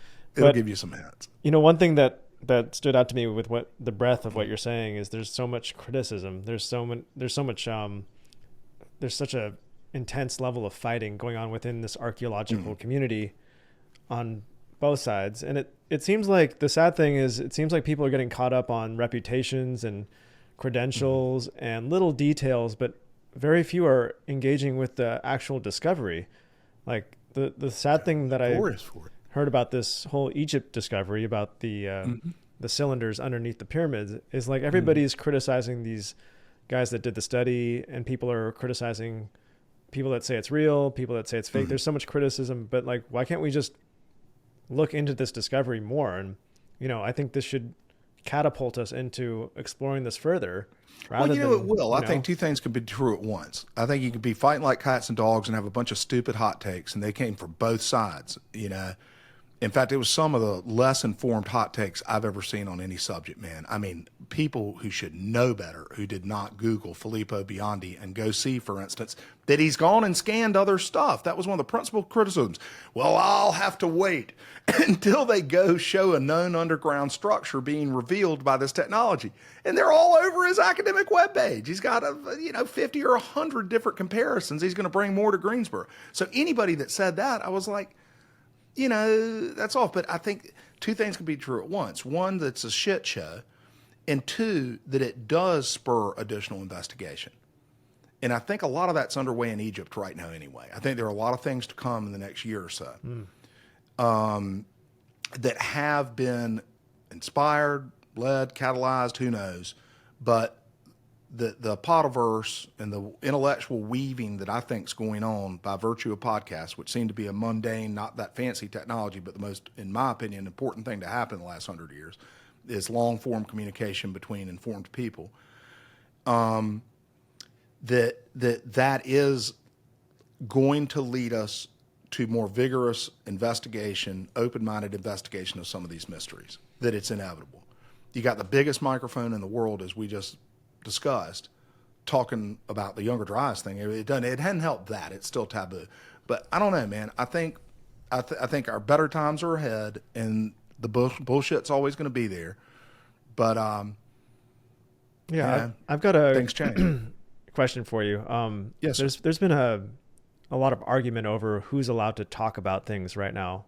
I know Joe Rogan just had this big debate between a guy that was pro-Palestine versus a guy that was pro-Israel, and it turned out that the pro-Palestine guy had never even been out to the region, and that became a big issue of, oh, well, you've never been there, you're not allowed to even talk about it. And that has sparked a bigger debate of like, who is even allowed to have these opinions. Like, I think anybody can have an opinion, but then you get these like giant platforms where people have this huge megaphone, and I do think that they have some sort of responsibility to have a level of expertise. Like, I'm curious to know, like, what you think. I'm a Douglas Murray fan. And, yeah, I like him. I thought he smoked him with that. I mean, the guy walked in with a glass jaw. I mean, it's like Jimmy Corsetti. Never been to the reshot structure. I mean, come on, man. Yeah. You don't make your career off of a claim where you don't get $1,000 ticket and go hire the camel or whatever and go out there. David Stig Hansen, who's going to be at the summit, who's a big reshot fan, great guy. He's been 3 times. And he doesn't even get a check from YouTube every month. I mean, where's Jimmy on reshot? I'm not trying to take a shot at him, but it's a little bit the armchair cowboy stuff. I think there's a place for it because God knows there's so many interesting, informed people that can turn on a camera that can't necessarily go somewhere or lead an archaeological dig. But at some level, like before you go on Rogan and claim, that you have the Palestinian Israel conflict, in good focus, go there once. I've been there. I went to, not that makes me an expert, but I do remember, went to Israel for 3 weeks, and it was like, it's one of those kinds of places. As everybody says, you got to see how damn small it is. I mean, just the physical experience of taking a half-day car drive and reaching every single part of the country. And you're like, Jesus, and they're surrounded by 1 billion people with oil money who want to blow them off the face of the earth. I mean, they got a problem here, I cannot believe we're getting into this discussion, but you brought it up. Well, no, and I generally agree with you. Yeah. Yeah, I was just trying to get to the greater idea of like who is allowed to talk. Yeah. I felt this great insecurity because I've talked about things like Egypt and I had never been there. And I could see that. See that. It all depends, though. I think everybody'd have to judge it. There's not going to be some, I certainly hope not, hard line where it's enforced. Each individual podcaster go, I don't want that guy. Maybe Joe should have made a different decision. And in retrospect, I don't know, man. It's a very, very interesting question, though. And I don't think you have to have gone there is compelling unless you're making your career on it. That's If a good you're point. starting to Yeah. make, and put it another way, I've got no problem obviously with capitalism, but if you're starting to make money off of making a claim about a geographical location, you owe it to your followers who are watching the fucking ads you're getting paid for running, to go ahead and get the plane ticket in the camel buggy and get out there. I totally agree. Yeah. I did a video with Graham Hancock years ago, Yeah. and I screwed up and I mislabeled the Great Pyramid, which was the Khufu Pyramid. I put, Yeah. and that was seeming from my perspective that was a stupid mistake, harmless, but to Graham Hancock that was a deal breaker, and he got pretty mad at me. And from that moment, I realized you can't talk about things if you haven't Know that how that gone there and done it. Like you can't make a video about psilocybin mushrooms if you haven't at least tried them. You gotta. Hold on. It's such an interesting question because, a good friend I know that you're familiar with is Brian Muraruscu, who wrote the Oh, yeah. Immortality Key. Yeah. Yeah. I was talking to Brian the other day, right? He's Great- coming to the summit. I He's love coming that to the guy. summit. I think I can say that. We're not going to put him on featured guest and stuff because he's a journalist, He's the right? best.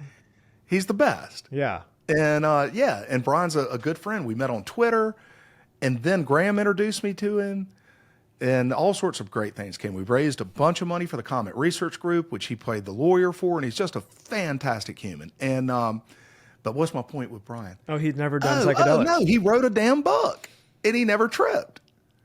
That's part of his story, but with him it worked.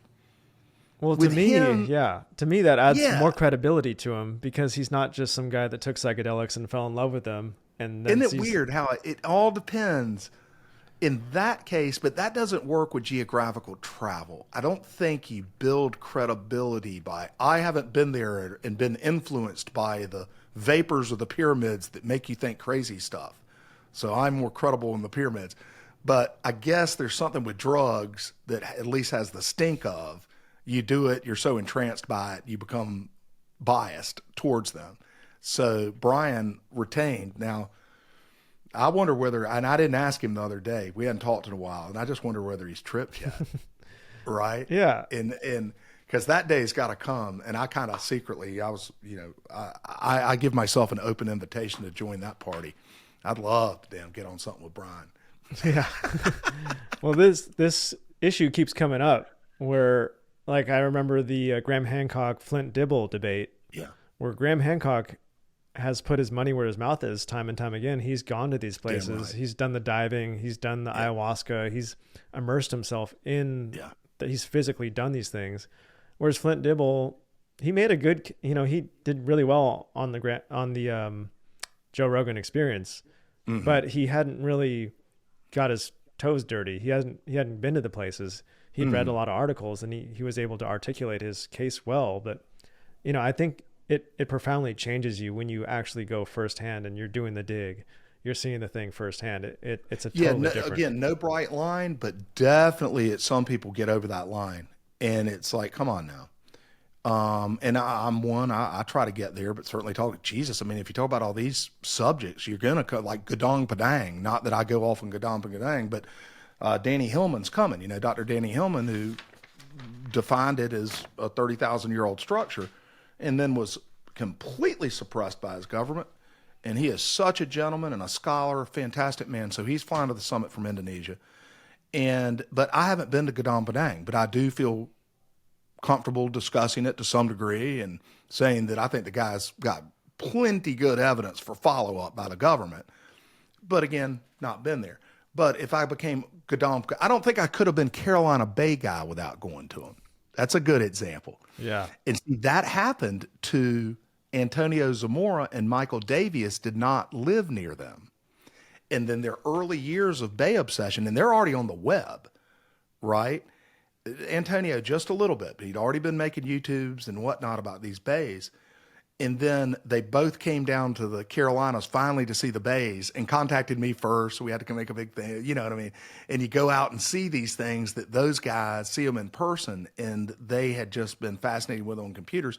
And mostly they had the right impressions, that they're extremely subtle in person, that you don't know your own one until you've seen an aerial photograph, or they're in the area, you know what to look for. Otherwise, it's just low places and high places and whatnot. And you don't know that this is a perfect ellipsis. But yeah, so those two guys kind of manned up and made sure before they got too deep into it that they got some firsthand familiarity. Yeah. Yeah, that's important. You mentioned something earlier that I had to make us return to. You said the Alaska bone beds was another deviation from Younger Dryas that you explored. I've never heard of him. Yeah, I have no idea what the Alaska. What is that? No, it's a great paper, and it was published in PNAS. Now, this was not my thing. Hell, I don't even think I knew the paper was coming out, and it was not led by the Comet Research Group. Technically, it was a guy named John Hagstrom who used to work at the USGS. Very credible guy on several levels. I mean, has some very interesting interests, written papers on how birds navigate themselves. You know, he's an expert in like neural magnetism, you know, just one of those kind of guys. He's an expert in earthquakes and all this stuff. And he wanted to know what the deal was with these gigantic piles of bones that have been found throughout, you know, North American modern history. They have been noted that, my God, there are piles of bones up there that are hundreds of feet thick, and you go along the rivers and you see the damn mammoth tusks are sticking out of the side wall of the erosion, and there'll be concentrations. I mean, like, what the hell happened to all these animals? You know, and John Reeves, who's been on Rogan 2 or 3 times, and I've invited him repeatedly to the summit, very hard to contact. I'm always welcome. Just get in touch with me, guys. I have one of your mammoth tusks, in fact. I want to meet him. So he goes on Rogan and whatnot. He was speaking of his bone bed, Fairbanks Gold Alaskan bone bed. And part of the story, people will remember from Rogan who saw the episodes, was that for years before he owned it, in the 20s and 30s, they had been extracting material there and sending it to the Museum of Natural History in New York. And they had a big trove of fossils. They're not fossils, actually.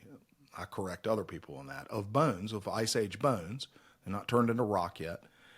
And kept at the museum. He later bought the place, said, actually, technically, you're supposed to give them back to me, give it back to me, blah, blah, blah. And that's an ongoing story. The Comet Research Group, before Reeves emerged in 2016-17, teamed up with Hagstrom because Hagstrom wanted to see whether those bones had any catastrophic connection, whether there were any impact proxies associated with them. And he did not have access to John's bone bed. And I don't know what the status was at that time, but that wasn't his strategy. What he did was he knew that that cache of bones was at the Museum of Natural History. So he contacted the museum as an established scientist, you know, credentialed guy, and said, I would like to come take some samples from your bones. And that is as simple, what a handy thing, prop, is digging around in there, right? Because if this is taken out in Alaska and it hadn't been washed, and probably some of them were, some of them weren't, but there are going to be some that still got a bunch of dirt and grime inside the thing from their in situ soil, right? And so that's what Hagstrom did. He went to go up New York, take a scooper, went in, took the stuff out, put it in bags, blah, blah, blah, went back, tested it with our, you know, the protocols, same ones used with the dinosaur comet thing. These aren't established stuff, to see if there were spherules and whatnot, and it was chock-a-block full of cosmic breath of hell. There were more spherules and geochemistry and all that shit, right? And then, this is just personally frustrating, Reeves hadn't quite made that connection yet.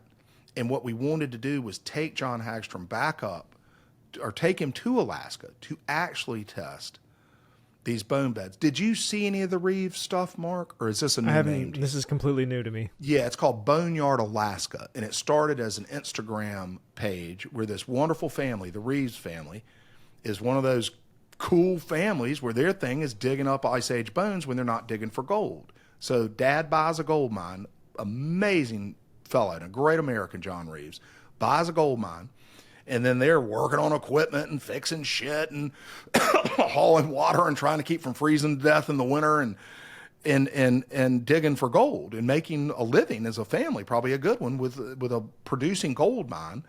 But at the same time, they've got this pile of bones. So they start selling the bones. They become experts in the bones. They're trying to get to the bottom of it. And we hadn't been able to make that connection. See, Randall should go up there with John Hagstrom, go visit John Reeves' gold mine, and do open-minded testing where you're a credible guy like Hagstrom. He's not even a part of the Comet research group. Credible in situ testing. But as Reeves tells it on Rogan, and it's true, he's skeptical of the scientists. He don't want to let academia in because they're all dismissers. They're biased, generally.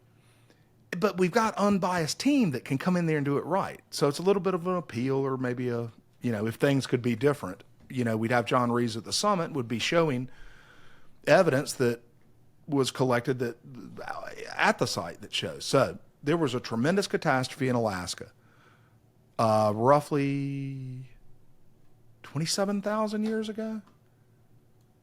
Terrible, terrible time. And whatever floods and chaos and turmoil and tumult came through that landscape, it piled in certain places up, just like when any kind of settling thing, animal after animal after animal, broken, beaten, busted, and catastrophized in big bone beds. And just as might be expected, if you test them for things from space, it turns out there's a bunch of shit from space mixed in there with them. So something happened. It's good paper. Wow. So when was the date of this mass death? Well, we just know when the bones seem to have come from, and because you can't get on the site or haven't yet.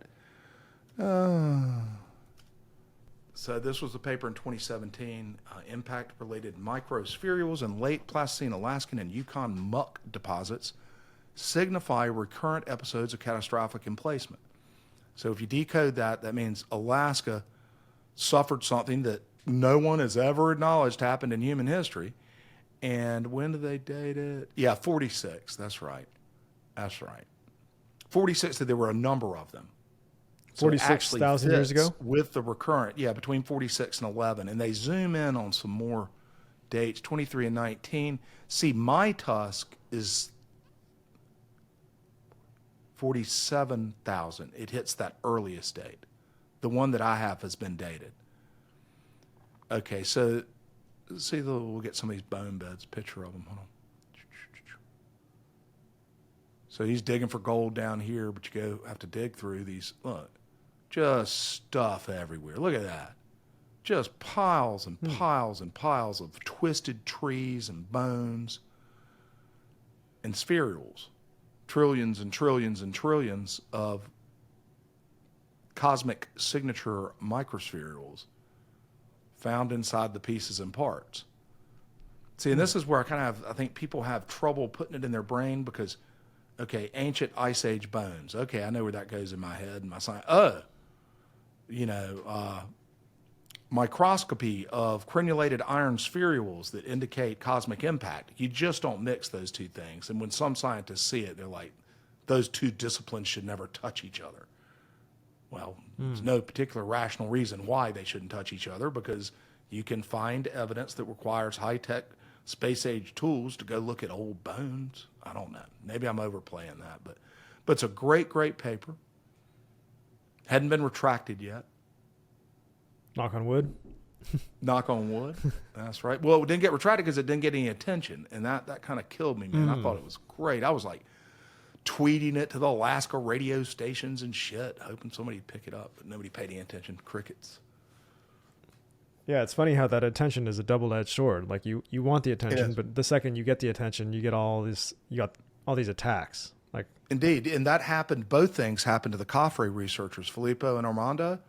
That they published a 2022 paper that everybody kind of in our community said, hey, I missed it. Johanna missed it. Ben missed it. The Snake Brothers missed it. Yeah, nobody saw this paper that said, hey, we were able to scan within the Great Pyramid, which is the only thing that's been published using this same technology. And it explains how the technology, it's too dense for anyone to understand it in the field. So I guess it could be faked, like it's some kind of AI garbled. We didn't have AI in 22. But whatever, bullshit. It's real science. And they had used it on the Coffrey Pyramid. And that got ignored. The Great Pyramid. And that got ignored. whatever reason, crickets, didn't even make it into the people that would have gone wow community. Who knows how that shit happens? But then they go into a press conference on another round of data, and I'm not sure how it got popular, but it was a pretty packed press conference. And then my new buddy Trevor Grossi, the human mole of Giza, he gets in touch with them, kind of like I was in touch with the Younger Dryas scientists, where you're the enthusiastic amateur that gets all their emails and stays in touch, and then you kind of gain their trust and whatnot. Very much same role I played.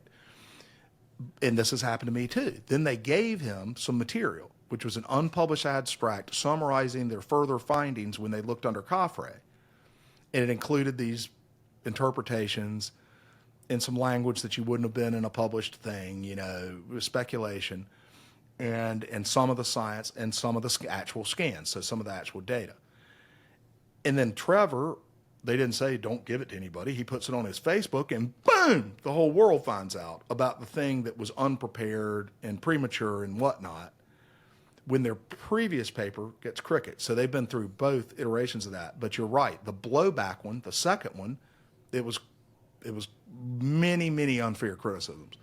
I went through one about the comparative scans. The other one is the number of people that had the temerity, including supposed experts. So like the New York Post article says, we contacted an expert, in radar at University of Colorado. And he goes, SAR can't look that deep, synthetic aperture radar. Well, no shit. You think Filippo Biondi doesn't know that? I mean, even I knew that. Yeah, SAR looks about 10 feet deep. Probably got to be sand. Who the hell knows? But whatever. Yeah, it's kind of cool, and it turns some stuff up. But that's not what he's saying. You go read the damn any description of what he's doing. First of all, you're not going to know what the fuck he's talking about. So there's some trust involved.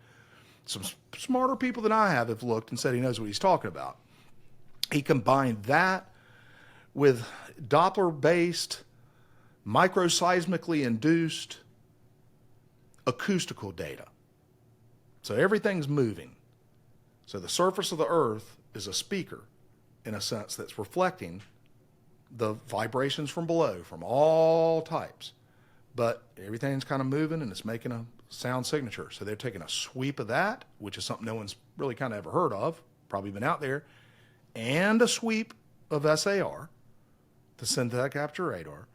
And then I guess there's other special sauce. There's definitely the AI component.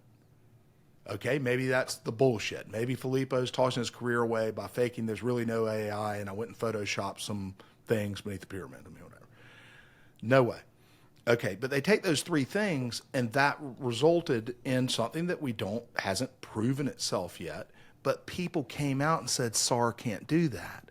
That means they didn't even glance at his website, the 22 paper, or I believe even the abstract. And that's just irresponsible. And you never hear from those people again. Whoever the guy at the University of Colorado says it doesn't work. Boom, a bunch of lights go out. And nobody ever goes back to the University of Colorado guy. Well, usually, and I've seen this happen a number of times, and then they'll end up in the paper. And then they'll go look it up and go, oh shit, I made too quick a call there. What am I talking about? It isn't just SAR. But somebody gets them on the phone and says, hey, probably asked it incorrectly and said, can synthetic aperture radar, this stuff SAR, look under the pyramids? And the guy's on the phone, no. Then he goes back, looks at it, and says, well, God, that's not the rule. I've seen that happen a number of times with the Younger Dryas thing, where they're not up on it. They give some critical quote, and they're like, oh, shit, I'm sorry. I just didn't know how comprehensive this was. I think that's exactly what happened time and time again. I went and looked one up, and I'll shut up about this stuff, but what was her name? Flora Anthony. So I found this horrible article that just purported to know everything about how this wasn't true. And its appeal to authority was an academic somewhere in the Midwest who was an Egyptologist, Flora Anthony. An Egyptologist, Flora Anthony, said, these men aren't scientists. Let's just take that in isolation. Said a bunch of other bullshit. So I go, okay, well, let's go over to Google Scholar. Let's see who's a scientist here. I had my feeling, So I look up Flora Anthony, Egyptologist. One publication in 2016. Maybe she's working on her second blockbuster, but Flora's only got one on the board now. That probably her dissertation or whatever. One paper, one time in what looked to be an 8-year career. Okay? And then Filippo Biondi's got 88 dense technical papers in remote sensing journals with mathematics and technical aspects that I can't understand, but you can see it's legit shit that have been going on for 30 years. And you can actually see through the subjects of his papers, you can kind of interpret that he's getting closer and closer to doing this kind of stuff, right? That his career is taking him to putting these three things together and getting a look under things that we didn't have before. So Flora's over there calling him not a scientist, and he's got 2,000 citations to 85 papers. How's that shit happen? How do they get away with that? What does the reporter not at least go to Google Scholar or ResearchGate and say, okay, I got somebody I'm trying to poke a hole in. Is this an adequate person to poke a hole? And they go, so it's very easy to get frustrated in this space, but let's remind ourselves that it's getting more and more popular and we're going to get to the bottom of it. Yeah. It seems like there's a lot of drama and reputation savaging and, yeah, I mean, I have no experience in the academic peer-reviewed archaeology world, but, you hear from Graham Hancock that it's like this cabal of people that just will destroy your Wikipedia page. And, I think it's kind of sad because, it doesn't have to be like this political thing. Can't we just learn about the thing? Can't we, does there have to be an agenda? I wouldn't lose much sleep over that. Human beings are human beings, man. I ain't never gonna. I worry about the world that doesn't happen. Right. In North Korea, they all agree. But I'm almost thinking that this peer-reviewed journal, it's almost like this institution that's kind of falling behind. Because it's broken. It's the best way to say it. It's just not accomplishing its purpose. In fact, it's counterproductive. Like if you're a scientist and it takes you 20 years to write this paper and it takes 5 more years to go through peer review and then you finally get it out, you put it in this journal and 500 people read it. Or you make your discovery and you go on a giant podcast and millions of people see it. You get tons of attention. But then it's the double-edged sword. It's like, well, was that idea fully fleshed out when you came and presented it? Now all these people that aren't experts are running with it and you get all these hot takes. Well, and you can also, it doesn't accommodate changing aspects of your hypothesis, which is part of science. Like the Carolina Bays is a good example. They'll still jump, and say, which is fair criticism, whatever. Carolina Bays are bullshit. They were just natural lakes with wind blowing over them. The Younger Dryas people used it. They think the Carolina Bays came from space. Therefore, these people were full of shit. Well, it was in the first paper. And then other people joined the team and actually thought the Carolina Bays were full of shit. They didn't think it was very strong evidence. There was robust debate within the thing and said, okay, we got other evidence. It's better. Just take this part out. But you're still stuck with it, right? There are many better examples than that. But you can't modify your hypothesis without them cherry picking whatever you might have been wrong about or on weaker ground about. And really, it should be your last statement. It should stand. And that means you've said I'm wrong about the previous thing. You've come clean. I changed my mind. You'd say it different in a paper, but you'd say new evidence indicates or further analysis seems to, suggest or whatever. But you can't do that because it's such a binary thing. Two things can't be true at once today. Only, every two ideas have to be opposed and only one is right. No, all the time. I love how Ben Shapiro says it all the time. Two things can be true at once. One, they said Carolina Bays were associated. Three things. It could be true that Carolina Bays have nothing to do with this. And three, it could be true that that's no longer part of the hypothesis. Those can all be true. They're not inconsistent with each other. And what you're trying to do is pick a gotcha. You're always trying to play gotcha. It's pitiful. If I will, maybe I'll just share, if people are interested in our papers that are unpublished elsewhere, but we at the Comet Research Group found it too daunting to publish. So we started a journal. And of course, opened ourselves right up to, it's not a real journal, and all that shit. But after the system is broken, I don't want to hear any more about it. If you want to defend the peer review system, you go right ahead, pal. Okay, so we started Airbursts and Cratering Impacts at an open science thing, and I'll share that real quick. And what happens is it's not like you completely gave up on the publishing. We're just not going to go submit and resubmit to the same reviewers that generally, when you go through the hard process, they've got a reviewer on there that there is no way he is going to let any of this recent catastrophe stuff in the mainstream journal. Now, not all of them are like that. So you end up, you get the right reviewers or whatever, you can get them in. So you spend 5 years trying to get it into whatever journal. Now they just spend a year trying to get it in the journal. And then you go ahead and just publish it on our journal, Airbursts and Cratering Impacts. So we kind of proved our chops by getting these things published, more than 50 or 60 of them. Okay. But then it's like, okay, fuck it. I mean, we're just not going to go through 5 years of resubmits with these jackasses. We'll do a little bit of it if it seems appropriate. We'll go give a run at it. But otherwise, we're just going to publish a damn good paper and peer review it ourselves. We have call it internal. My God, I guess these people know each other. And not all instances, but it's also internal in the real world or in the standard publishing world. Well, peer review. So it is peer reviewed. Well, George, I've heard about the peer review having a big problem of the replication crisis. Yeah. Yeah, I think something like 70% of the studies now cannot be reproduced. And so it's like, what good are they if they don't help you? It's not only is it not producing new science, which should be the filtering process of peer review, it's actually facilitating bad science. It is just broken.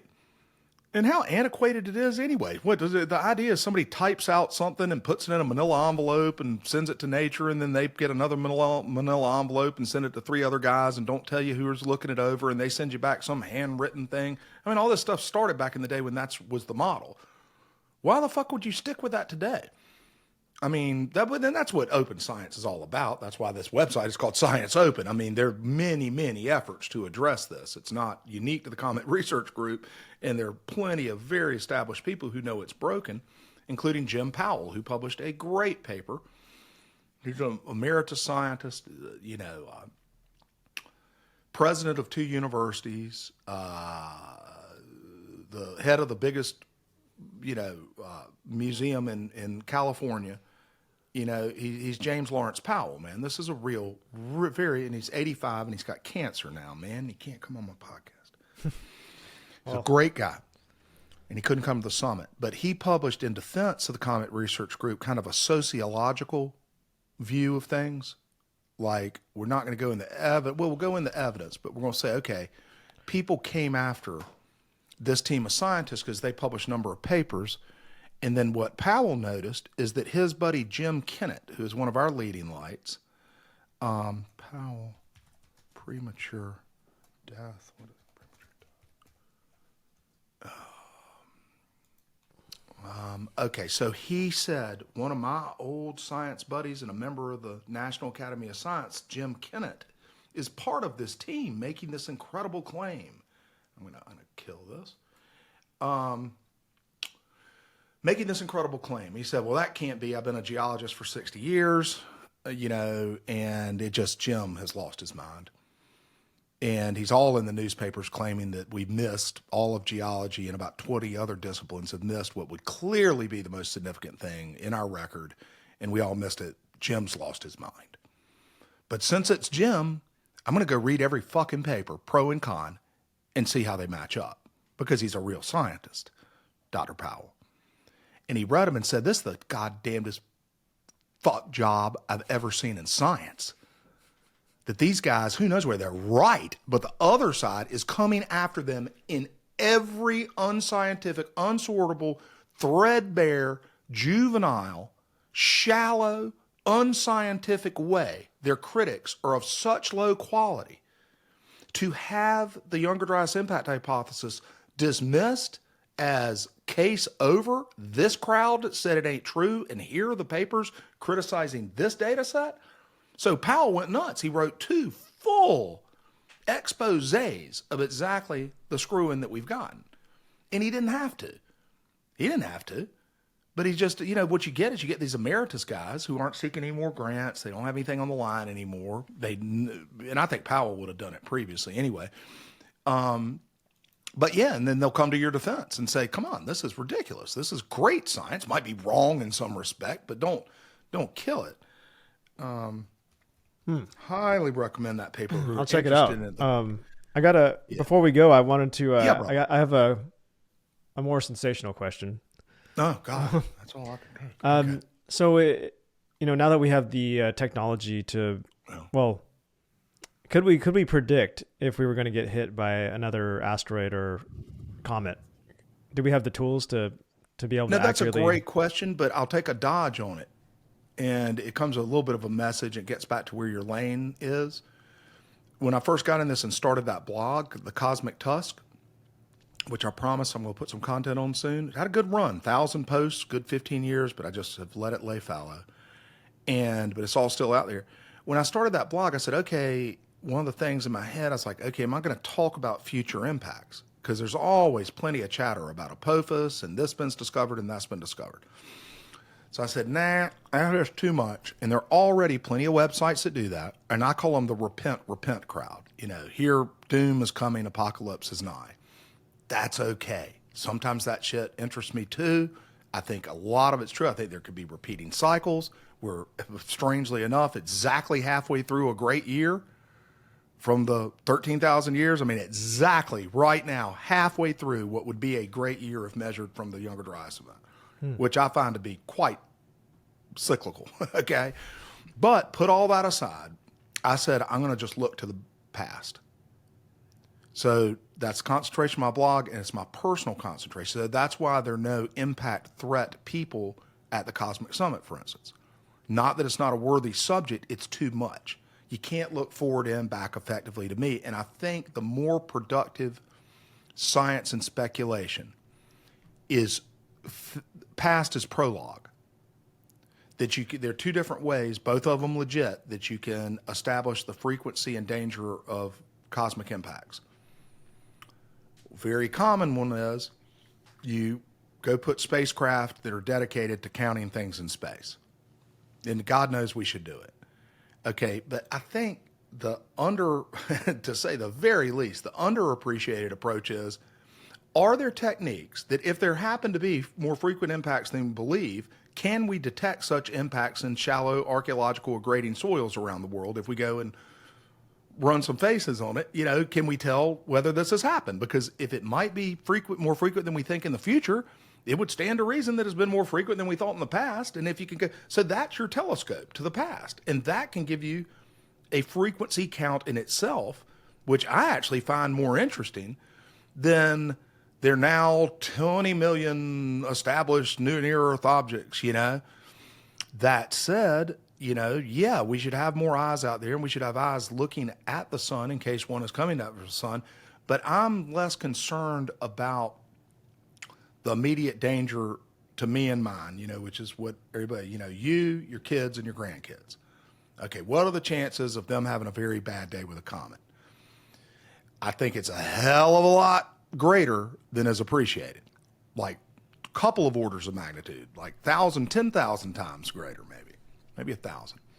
Okay, but I'm still not, just every now and then. Because if you have something happen in the next 3 generations, it's likely to be another Tunguska, or you have 2 or 3 of them. And everybody likes to say if it happened over a city, with a likelihood of some pinprick of a 20-mile wide explosion occurring over a populated city in the world is actually pretty small. Right off the bat, you lop off 70%, it's over the ocean. Then you got to go be over, not over the reshot structure or anything within 10,000 miles of it, or all the other lonely places on Earth, or the Gobi Desert, all of that shit. So, and you have 3 of them happen one day. I just don't think it's going to wipe out civilization. But here's what I'm getting to. Stefan Burns is coming to the Cosmic Summit. Stefan Burns' channel, if you check it out, is focused on the danger from the sun.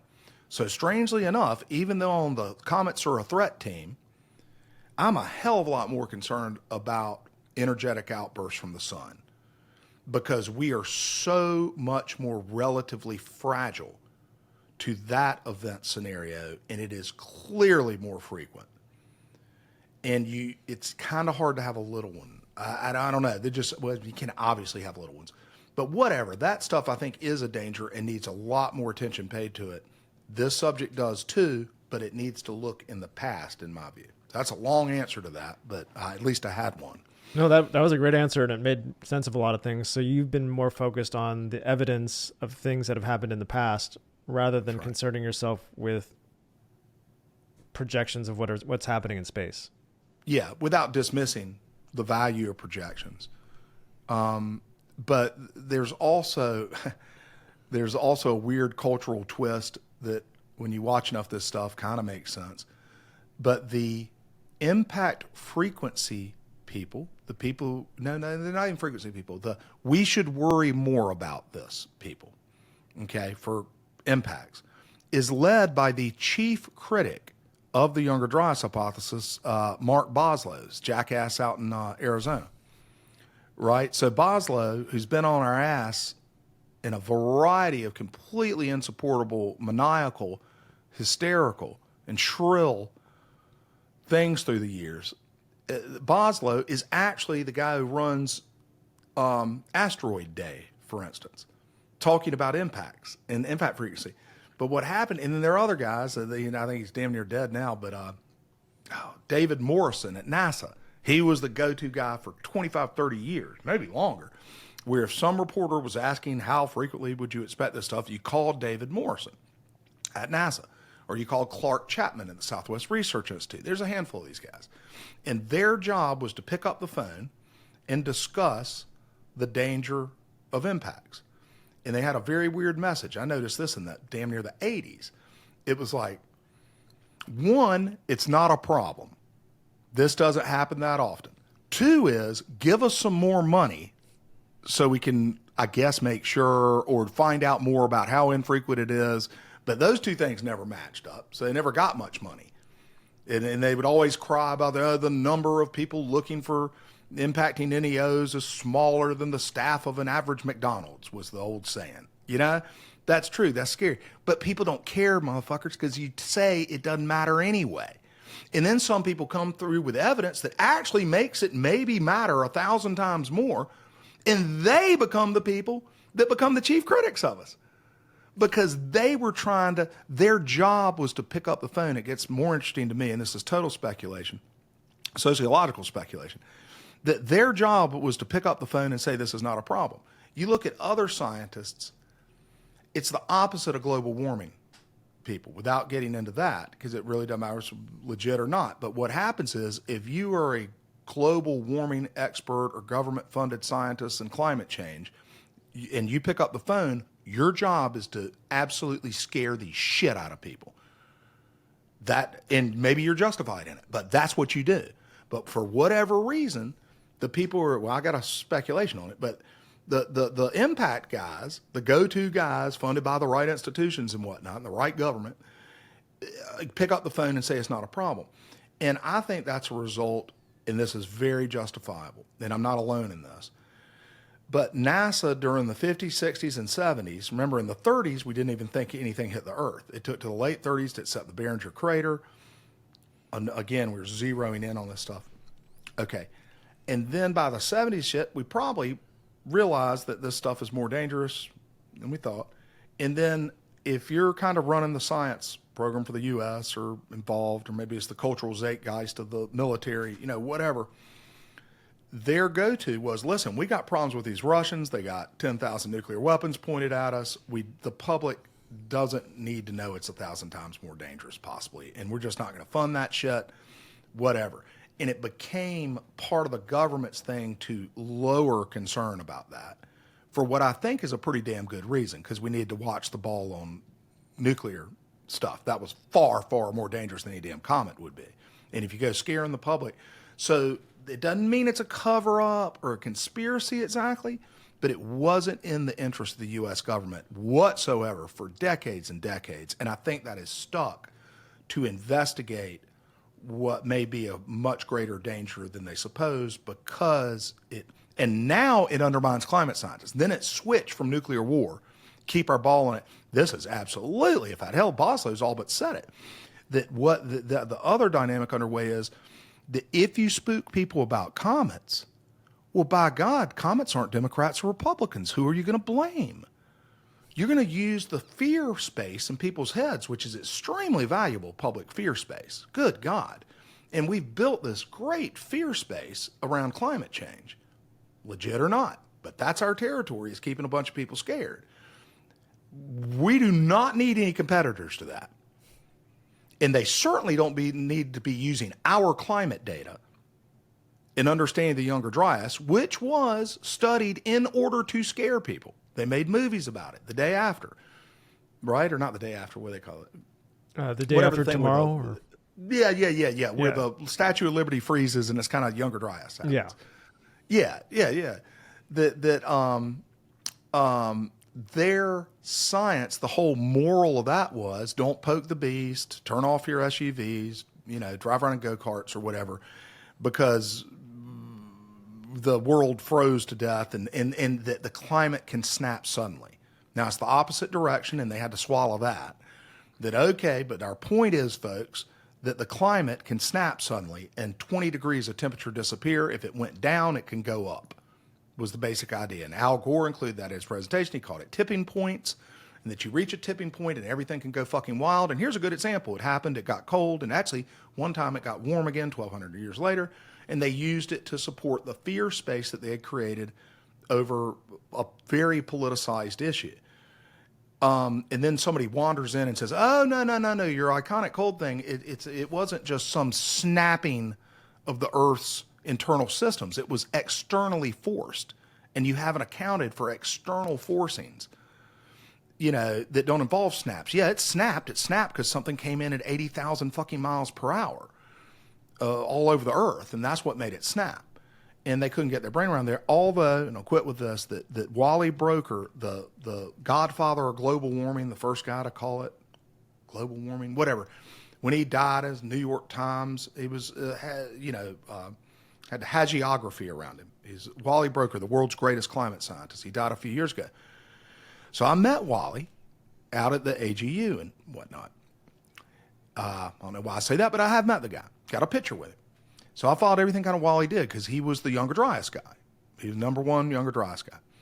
And I found on the Lamont Doherty Earth Science Observatory, Columbia University's geological arm and climate arm, a memo that he had written. They called them broker briefs, that he would write his lab from time to time, apparently. And in this brief, I can't hit the date right now, but it's on the Cosmic Tusk. If you search Wally Broker, you can find it. He says, this impact thing about the Younger Dryas, folks, I think it's legit. So the guy that defined the whole Younger Dryas thing is referred to as the grandfather or whatever of climate change. At the end of his career, informed his lab that he was now down with, he said the Younger Dryas, I believe, could have been caused by a cosmic impact. And then he says some things, I don't think it killed all the animals or a couple other qualifiers, but he said our iconic cold period may have been caused from above. Well, you think that would lend us a little credibility, but it doesn't happen because the beast, the climate beast, is so large that even one of their priests, before he dies, can go, hey, a big part of this might be bullshit from our perspective. And it doesn't matter. It doesn't go down to the churches. It's lost. But I do love that I published that, and it's very effective, in certain Twitter wars and whatnot. You whip that out and say, hey, look, Wally Broker said came from above. And they're like, oh, well, I've never seen that. I don't know if that's real. Uh-huh.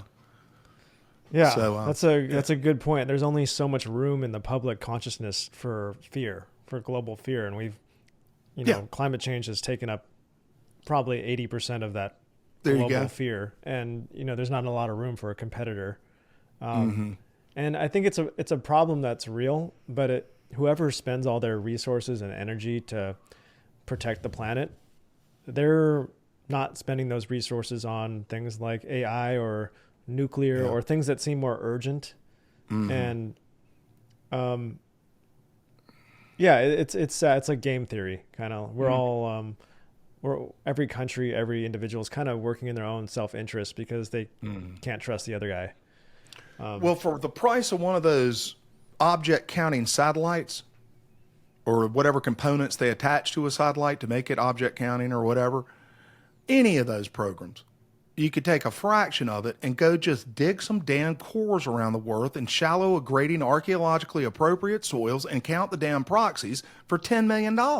And you can't buy a bolt on one of those things for $10 million. So it is kind of, it's not like, hey, dump that. It's like, just take a fucking portion, a tiny sliver of it. And maybe the Trump people will do it. There's so much shakeup going on in Washington. I just hope somewhere in there's a Randall Carlson fan that says, hey, we got, $70 billion. How about we put 10 million into finding out whether this was the most important thing that ever happened in human history or not, and then put it to bed so Joe Rogan will shut the fuck up about it. $10 million. Okay. Well, that was beautiful. George Howard, I really appreciate your energy. It's great to have some of these subjects. If it's in the hands of the wrong communicator, can be pretty boring. But I mean, you got a lot of energy and passion around this, so it makes a big difference. That's a great compliment, buddy. Yeah, and I tell hope. You, and by the way, I'm a tremendous fan of yours and have been long before we met out at Sodom. And thank you. Thought it was a privilege. And as we were saying before we got on the air, you were a faceless channel. And it's interesting, and I know other people have watched this too. It's just so fascinating to think back to this mysterious, gifted artist that also shares these interests and can communicate them so well. And to see it now progress all the way, and I know who you were, and you're getting millions of views then. And now it is whatever it is years later, and now, hell, the guy, the man behind the pen, and he's taking the ideas and talking them out instead of writing them out. I've just loved watching your career progress, man. Oh, well, thank you so much. That means a lot. And, I thought I had this rare opportunity to be able to talk to people like you that I admire and learn more and then share it with the world. I think these conversations add value. So, well, we have a mutual admiration society, sir. Excellent. And so where can people find out about you and your adventures? Well, it's all cosmicsummit.com now, brother. And that's to come or to buy a virtual pass. I went through some of that, and you'll put some of the info down below. But the other places, even if you can't come or you're not going to buy a virtual ticket, go and subscribe to our stuff. We've been very, very successful on social media, and that was a complete surprise. Not complete, because right when I started the summit, I said it needed a digital footprint. I signed a thing to have 3 shorts made a day that either use our speakers in another setting. Before the first one, we used them in another setting, or either at our setting or on some other podcast or whatnot, and we do these shorts. So we put those out for a year and a half, and they were pretty good, getting like 50,000 views a month. I thought that was pretty cool. At least somebody's kind of seeing it. And now it's getting, 15, 20 million a month. Wow. And we're getting 1,000 subscribers a day on Facebook, and that's at Cosmic Summit.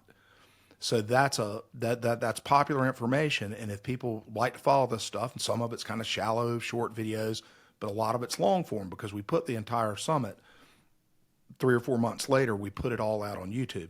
So the quick answer is at Cosmic Summit if you want to see what the hell we're talking about, and cosmicsummit.com if you want to come have a beer with Randall Carlson. Okay? Awesome. I don't know if he drinks, but he's a great guy to sit down and party with. He sure as hell eats. Yeah. And then he finds some room for some beer later. Yeah. Awesome. Well, thank you so much, George. Thank you, Mark.